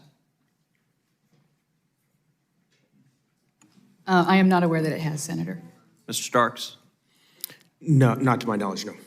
So in fact, average mobile speeds went up 456% and average fixed speeds increased 230%.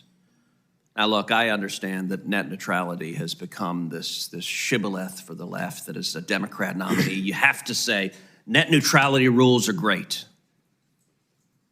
But all of the predicted harms were demonstrated to be nonsense.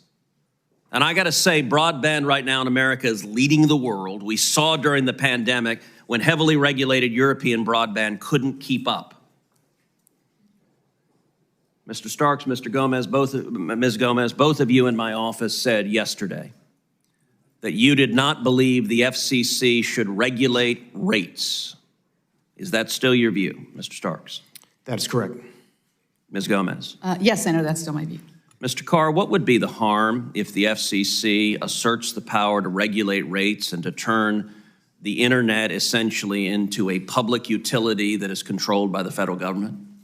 I think there'd be a lot of negative consequences. One is we continue to need billions and billions of dollars of private sector investment to make the internet work and to build it out. And when the FCC went down this path the last time, we saw significant declines in investment according to some studies. Thank you. Thank you. The senator from Kansas.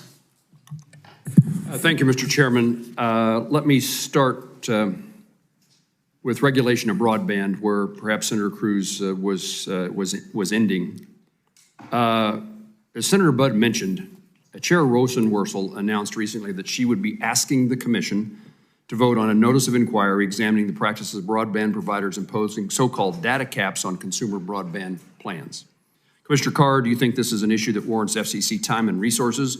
Also, wouldn't prohibiting or regulating usage based pricing amount to a form of rate regulation? I think it would effectively amount to rate regulation. At the end of the day, let's say, for instance, you have a $30 data cap plan that's affordable for somebody, or a $60 or $70 unlimited plan. For the FCC to come in and outlaw that $30 offing certainly seems to me a lot like rate regulation. Ms. Gomez, as we know, broadband services are currently classified as an information service, not subject to Title II regulation under the Communications Act. Given this fact, if the FCC determines that it wants to regulate broadband usage-based pricing, under which statutory provision could the FCC impose such regulations? Thank you, Senator, for that question.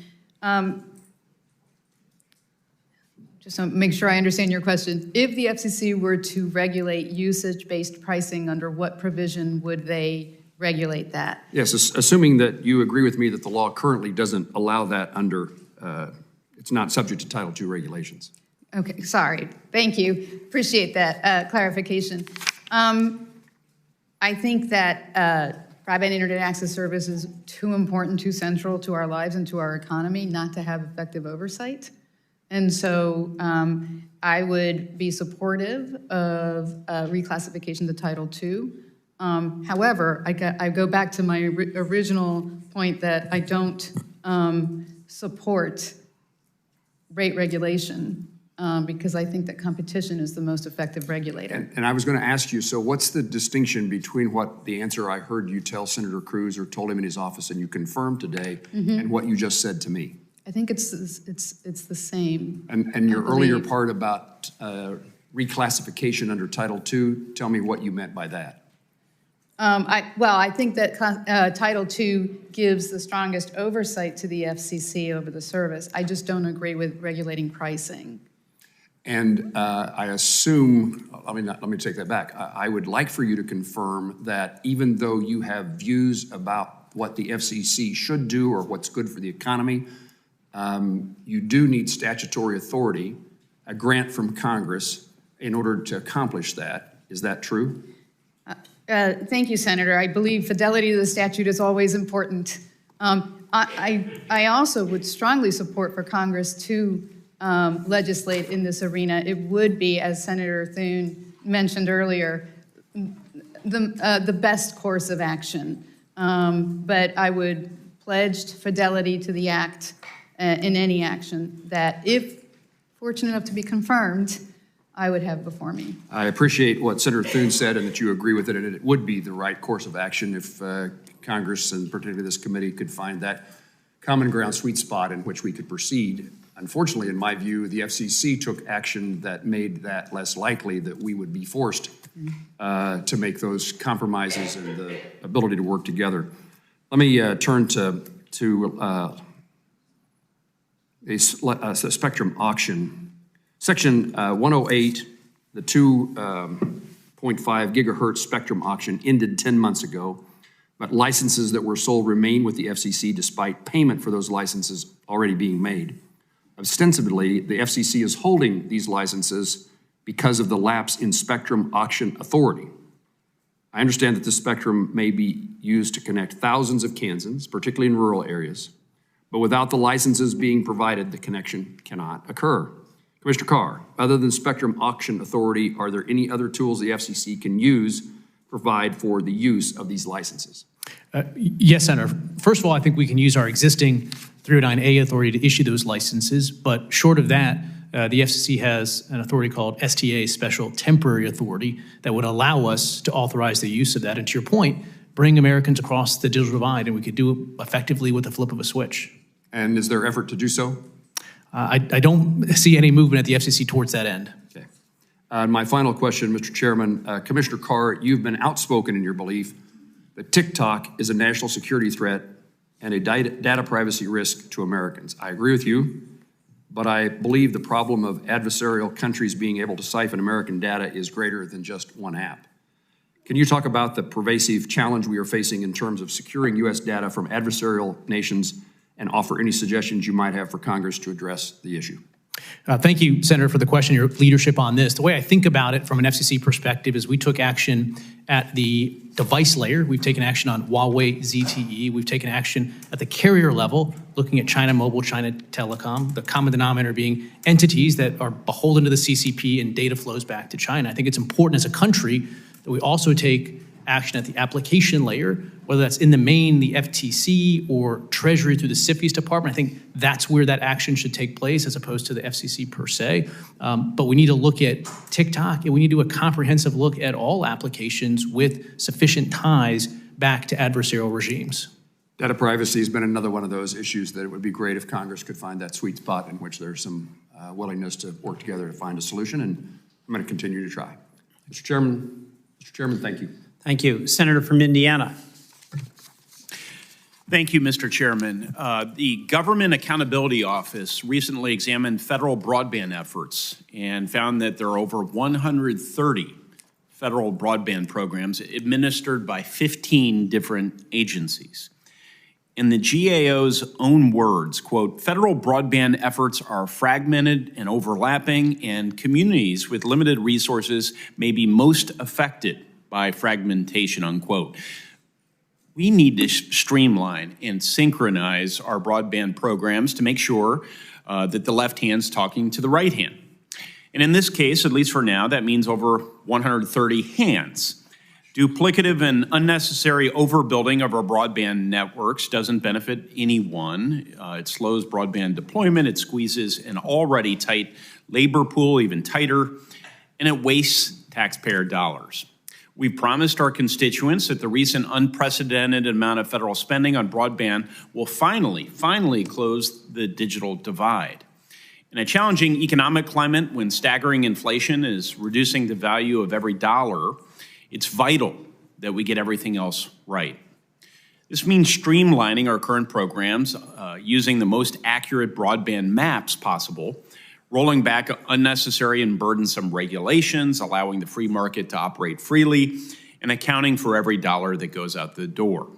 For years on end, underserved Hoosiers had been told that we're going to close the digital divide, and it's high time that we make good on that promise. Commissioner Carr, Commissioner Starks, and Ms. Gomez, welcome to the committee. I'd like to ask all three of you for a yes or no answer, please. Should federal broadband efforts that are currently spread across 15 agencies and over 130 programs be streamlined and synchronized? Yes or no, please. Commissioner Carr. Yes, Senator. Thank you. Commissioner Starks. Yes, and I think the interagency aspect for us to actually have and effectuate the policies that are going to help build out everywhere and get broadband everywhere are extremely important right now. Ms. Gomez. Yes, Senator. Thank you. And I appreciate your concise responses. And I'll now give each of you an opportunity, if you have any recommendations to this committee that we might take to help you achieve this goal. Yeah, thank you, Senator. You know, one piece of legislation that actually Senator Welch worked on, then Congressman Welch, is the Plan for Broadband Act, which would put in place a national coordinating strategy. I think that's one important step that has to take place, as well as permitting reform. Again, if we're just spending these dollars without doing permitting reform, then we're stepping on the gas and the brakes at the same time. We need these dollars to go into the ground. I hear that time and again, whether it's in this context or the chips and science context, to name just a couple. Commissioner Starks. Yes, I agree with my colleague on that. The one thing that I would say also is that Commissioner Carr and I, you also need the right workforce in place in order to build out everywhere. We have a historic amount of build out that's going to be needed. Yeah. And so we need to, in addition to having policies set aside in the right way, we need to make sure the workforce is ready to go. And so that means training. Commissioner Carr and I have had a number of events together. We've long worked on this issue. I think that's an important piece about this as well. I would certainly agree with that. Let's not forget our labor challenges. Ms. Gomez, anything to add?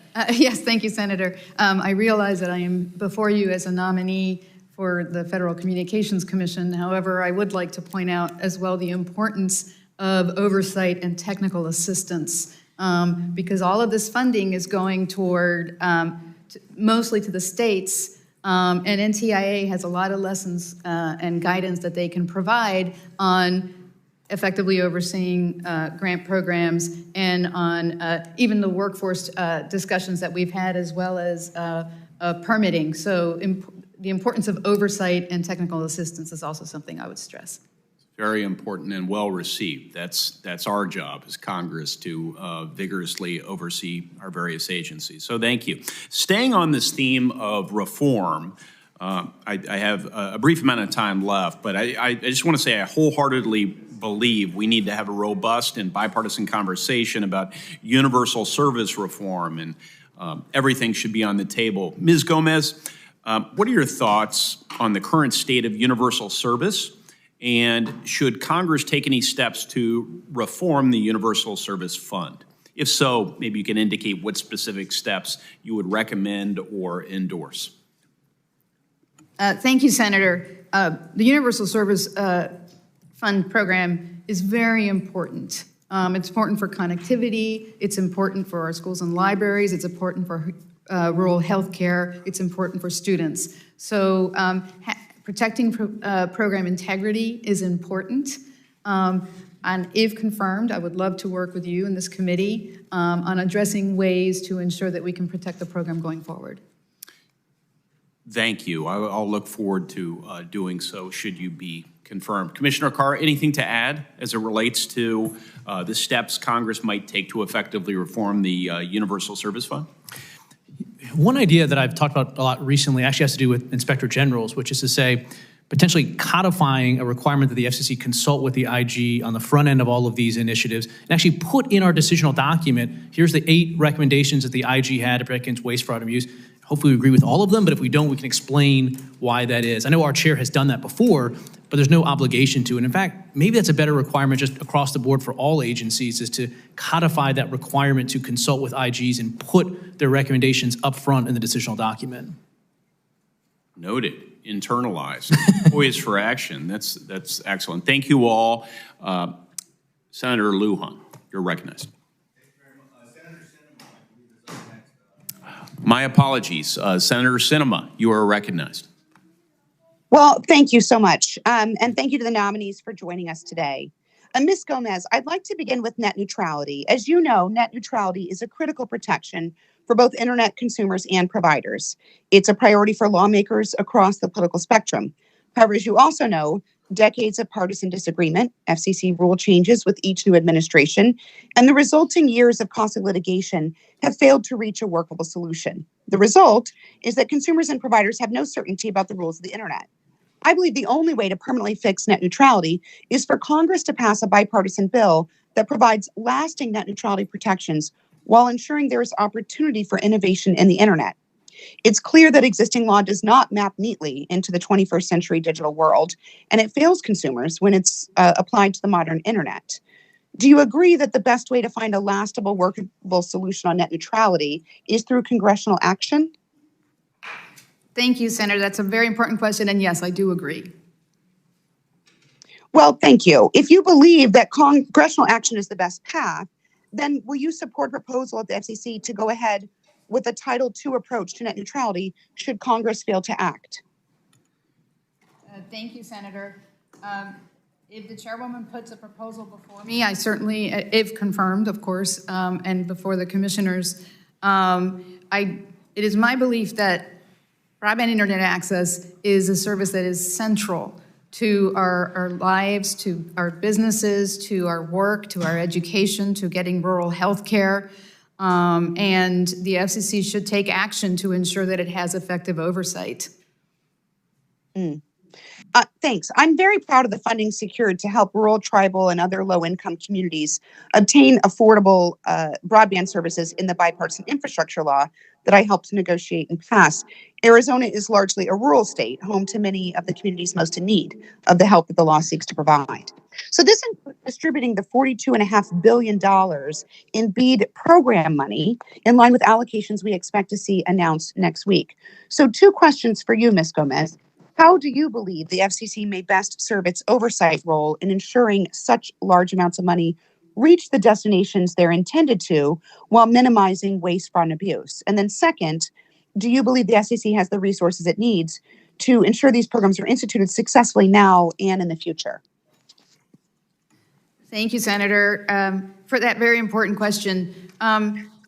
I think that the FCC plays a very important role in ensuring that the funding throughout the various agencies is administered in the most effective manner and ensuring that it reaches those that most need it. It can do so through the mapping efforts, which is continually updating and upgrading. It can do so through sharing information and data with the other agencies, and I believe it should continue to stay closely involved in providing whatever support it can to make sure that we can connect all who need access to broadband internet access service. Well, thank you. You know, Mr. Starks and Mr. Carr, would you also like to respond?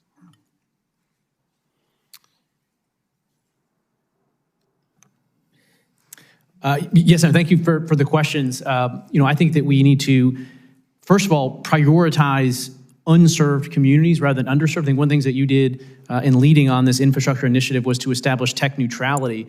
I've been concerned a little bit with some of the policy cuts that implementing this may put too much of a preference for one technology over the other. I think we need to leave it to the states under the law as you negotiated it to make the best decisions for them about what technology is going to work. And then obviously we need to continue to oversee this to avoid overbuilding and to continue to coordinate with our inspector generals on this.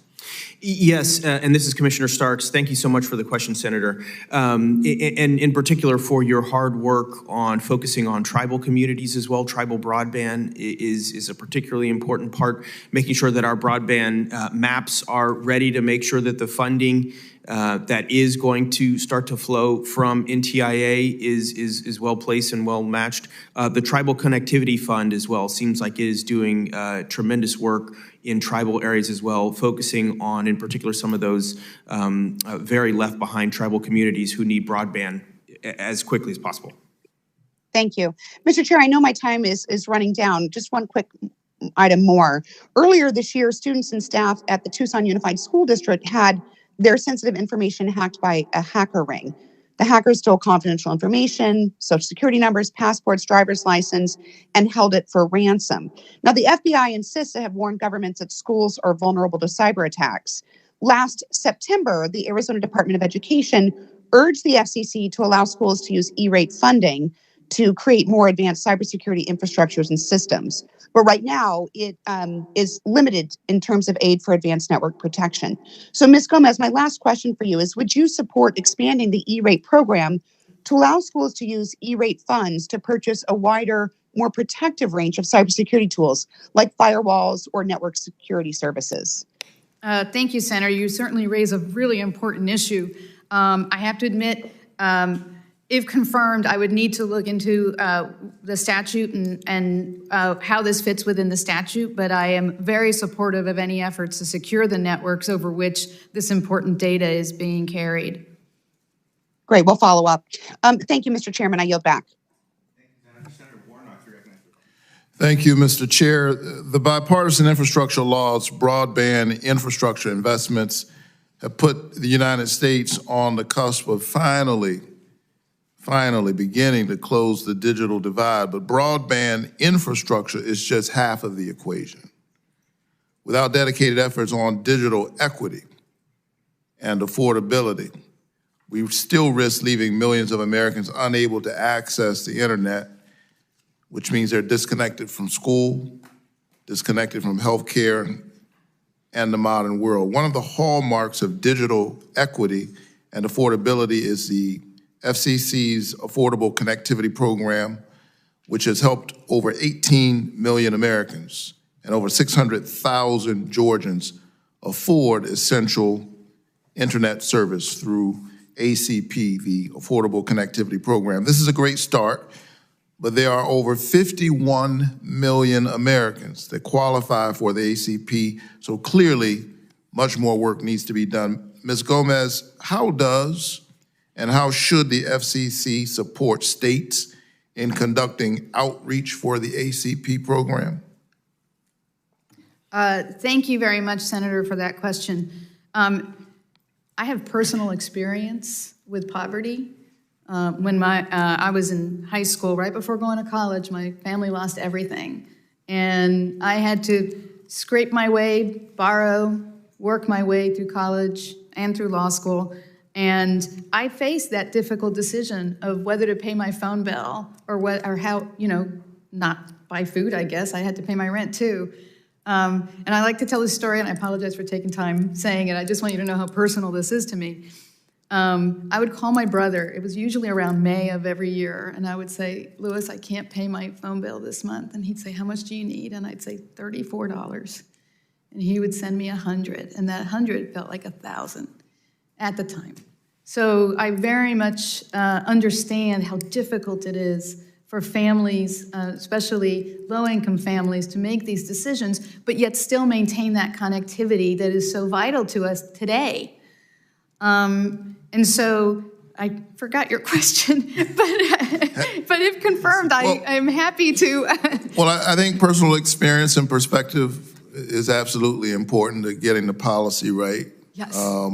But the question is how is the FCC conducting outreach for the ACP program to help these families? Thank you, sir. And what is it that it should be doing? But I have the same question for Mr. Starks and Mr. Carr as well.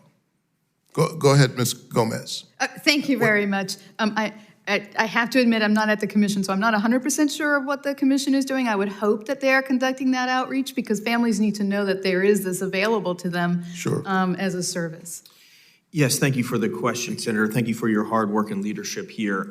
I believe the issue of, connecting these vulnerable households has never been more important, helping to see them through the pandemic, helping to see them find their way to new jobs, get the job training that they need, helping to connect young learners. At the FCC, we obviously do have specific outreach programs. We have, the Navigator program, the competitive outreach program. Some of that also is for tribal. I, in particular, have a Your Home, Your Internet program that is focusing on helping those that are in public housing, those that are in a public housing authority on Section 8. Those in particular, there are very low numbers of those folks that are low-income households that are enrolled in our ACP program. And so I have a pilot program specifically focusing on this. And I've traveled all around the nation to see this in particular. The last thing that I'd say is, I've traveled extensively there in Georgia, traveled to Albany, Georgia, to Cuthbert, Georgia, even very downstate. ACP is equally important there, even in very rural areas. And so our focus there. Especially in our rural areas. And thank you so much for your work there. Mr. Carr, same question. Thank you, Senator. One of the things that we've done is stand up an outreach grant program to have third parties help spread the word about ACP. That's something that the Infrastructure Act called for. As I've traveled, I've also done events to sort of highlight it. I did a roundtable with Senator Lujan staff, for instance, in New Mexico to raise it. And it's a very important issue. And also, I just separately want to thank you for your work, including on rural broadband issues. You have a precision agriculture legislation with Senator Thune that I think is a really smart initiative and can make a difference here. And that's an important piece of legislation. Proud to work on it with my colleague Senator Thune. But if people don't have a broadband connection, then it's for naught. But the issue is both access and affordability. Thank you all so very much. We need an all-hands-on-deck approach. Broadband is to the 21st century what electrification was to the 20th century. We got to make sure that people aren't left behind. Thank you. Thank you, Senator Warnock. I'll recognize myself for questions. First, to everyone here, just thank you for making yourselves available. And the support from family is great to see.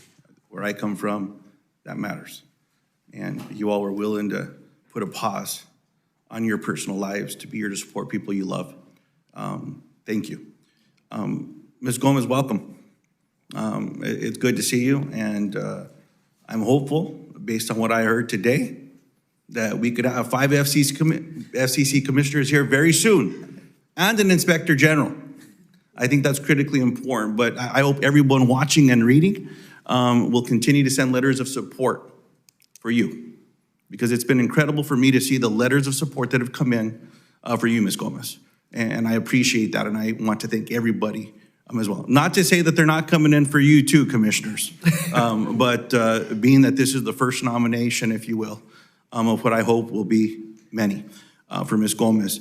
Now, Ms. Gomez, to me, it's vital to promote competition at the FCC and within the ability that we have to look at the industry to prevent digital redlining, to promote equal access and opportunity for everyone across America. That was the intent of the legislation leading to $65 billion, 42.5 for build out in addition to additional appropriations to the NTIA in previous years.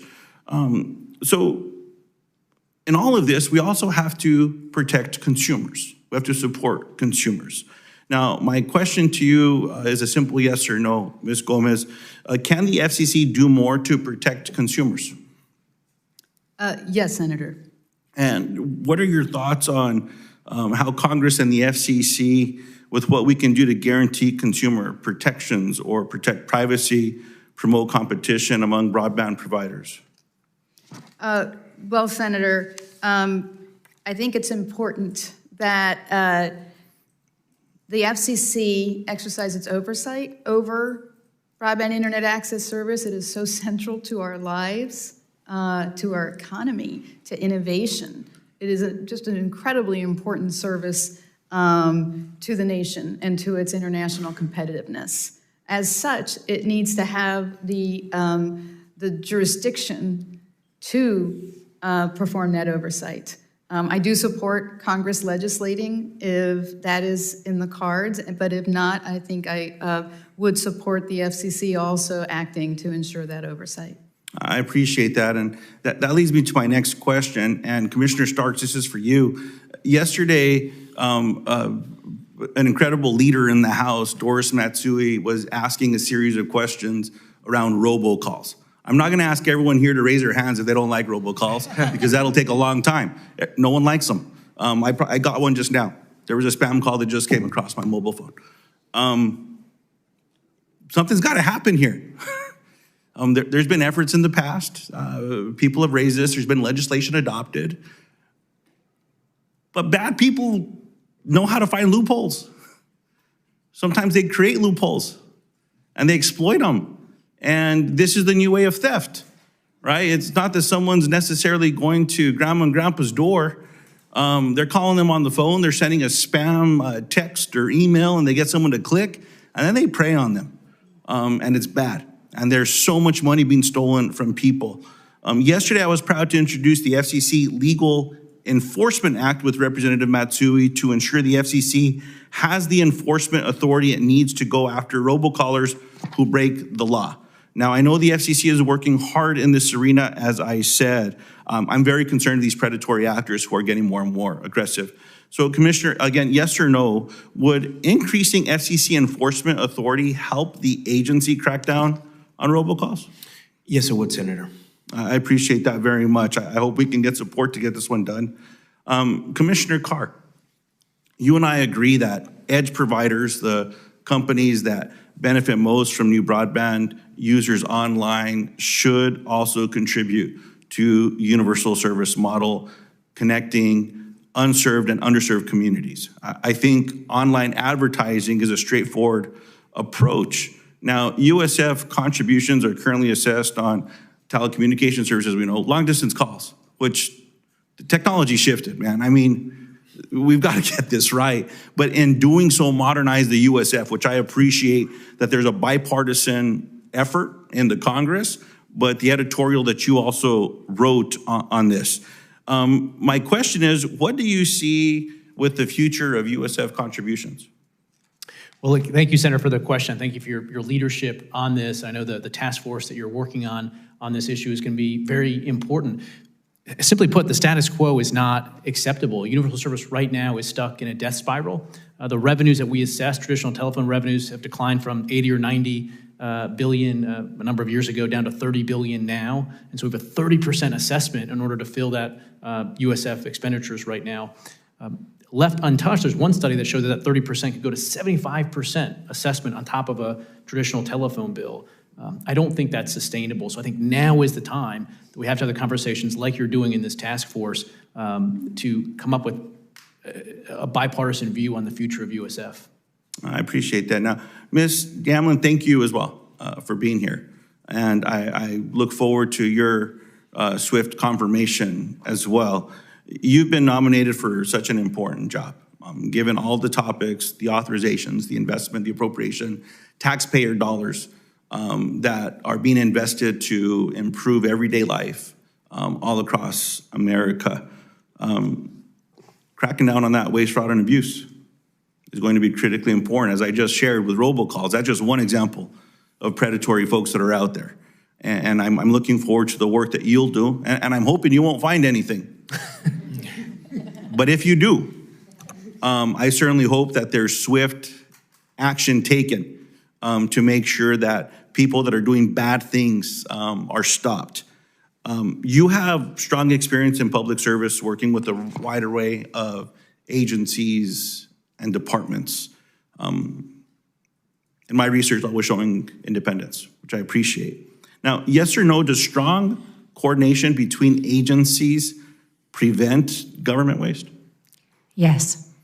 Is there more ways we can work together to encourage, to bring these agencies a government-wide approach to improve interagency collaboration in these spaces? Yes, thank you for the question. We need a whole of government approach to protecting federal funds, and that has been the movement.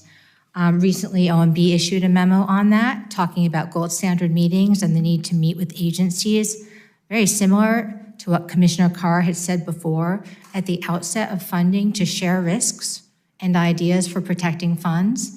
And I've had experience throughout my career in this. At NSF, we protected, we had oversight over a $2 billion a year small business program, 2 programs that were administered through over 11 agencies.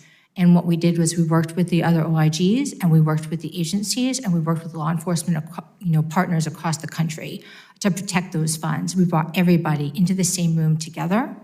We trained, we provided outreach, and our goal was to help the agencies succeed. So thank you for that question. I appreciate that. We had a wise governor that served the state of New Mexico, grew up on a ranch, and he was often quoted as saying that, you should bring them all in the barn and not let them out until they solve the problem. And sometimes my simple way of getting things done embraces that lesson that we learned from Governor King. One issue I did want to raise as we close out the hearing is on digital redlining and discrimination, to get some clarification, if I may, based on our visits, statements, things of that nature. And I've shared this with several of you, if not all of you, that I've spoken to. Recently, there was a submission by some folks into this particular rulemaking that said, quote, "It would be inappropriate to compare core urban or dense suburban area to a rural area," close quote. The analogy that was then given to me was, think of that long dirt road. And how do you connect everyone down that long dirt road based on what I just said? That's probably not going to be possible. Well, I live down a long dirt road, and I worked on this legislation. I voted on this legislation, and legislative intent to me seems that the priority was to connect unserved and underserved. It turns out there's a lot of them in rural America. So my question, Commissioner Starks, is this, do you believe that expected return from a low-income area is grounds for a company to discriminate, whether intentionally or unintentionally, against our most rural and most low-income communities while using government funds to build out their networks? Absolutely not. I would not tolerate that. I appreciate that. And Commissioner Carr, along the lines of the $42.5 billion in digital discrimination and the questioning from the ranking member as well, when we spoke, we were talking about the disparate impact question. And my recollection was when I asked a question, it was something, the response was, I still need to look at this or you're reading it, you're looking into it, and you're looking at the record, things of that nature. But what I heard with the response to Senator Cruz today was a more direct response associated to the disparate impact question. Can you provide some clarification for me to understand where things are and what I see as a change from the two? Yeah, Senator, thank you so much. You know, my view, I think what I answered to the Senator was, I think something more than merely effect is what's needed. And I think that's the same thing I said to you, which is to say, there could be situations in which if you only have effect, that there could be other reasons to explain it. So for instance, the example that I gave was the LA County, LA City. So if all you have is data of effect, and that the answer to the reason for that effect is a regulatory regime that was very, very different, then that's a situation which I think effect alone isn't enough. I think what we're talking about too is this idea is, do you need a smoking gun? Is that the only thing, a smoking gun intent to get us there? And I think no. I think there are things short of smoking gun that could be sufficient evidence to qualify for discrimination. So I think there is room between those two poles, and I'm very open-minded at this point as to how we sort of resolve that. I appreciate that clarification. And what I want to close with is, look, there's a lot of rulemaking and work that goes on with telecommunication policy, whether it's at the FCC, NTIA, or state public regulation commissions. As many of you know, I was proud to serve on New Mexico's Public Regulation Commission, which is the equivalent to public utility commissions all across America. On my first day into that position, someone gave me something similar to this, which is Newton's Telecom Dictionary. And it's the worst of acronym soup. You know, you all probably know, I could go through here. I'm not going to quiz you. That's not what this is for. My point is, a lot of this is derived from legislative efforts, rulemaking, things of that nature. Some of it good, most of it good, but some of it, creating space for bad activity. And my point on all of this with the digital discrimination, with redlining, and I've shared this with industry, don't create the damn loopholes. I'm sorry to break decorum in here, but if we create a path for people to hide behind something and say, well, you know, what I'm doing is, you know, I don't even know what word to use. Make up a word. And then I'm gonna say, that's what I'm doing. I'm making apple pie. I'm not discriminating against anybody. Then the people that we're trying to get connected are not gonna get connected. And then we're gonna be back again. I mean, this is the same thing with railroad safety. The reason that a lot of this nonsense is happening is because loopholes are created. And it's one thing to say something in public. It's another thing, no offense to the lawyers in the room or watching, when the legal teams responsible for working with the FCC in this case are filing their comments with the intent to make loopholes. Let's not let it happen.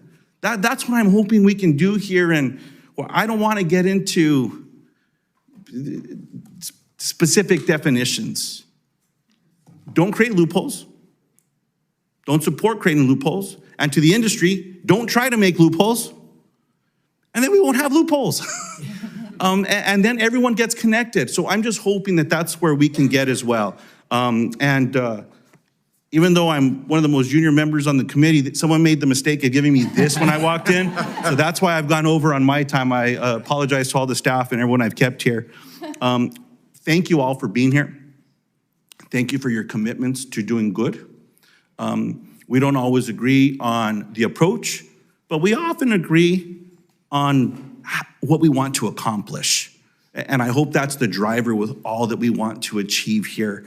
There's so much on the line right now that I thank you for accepting these responsibilities at this moment in time. Now, before we close today's hearing, I have one more question, which is asked to all the nominees. If confirmed, will you pledge to work collaboratively with this committee, provide thorough and timely responses to our requests for information as we put together and address important policy issues and appear before the committee when requested? Mr. Starks? Absolutely, yes. Ms. Gomez? Yes. Mr. Carr? Yes, Senator. I appreciate that. Yes. Will I ask G that question? I appreciate the response. I'll leave it there. Now, thank you all for that commitment. Senators will have until close of business Tuesday, June 27th to submit questions for the record to the committee. Witnesses will have until close of business Wednesday, July 5th to respond to those questions. Thank you all very much. The hearing has concluded.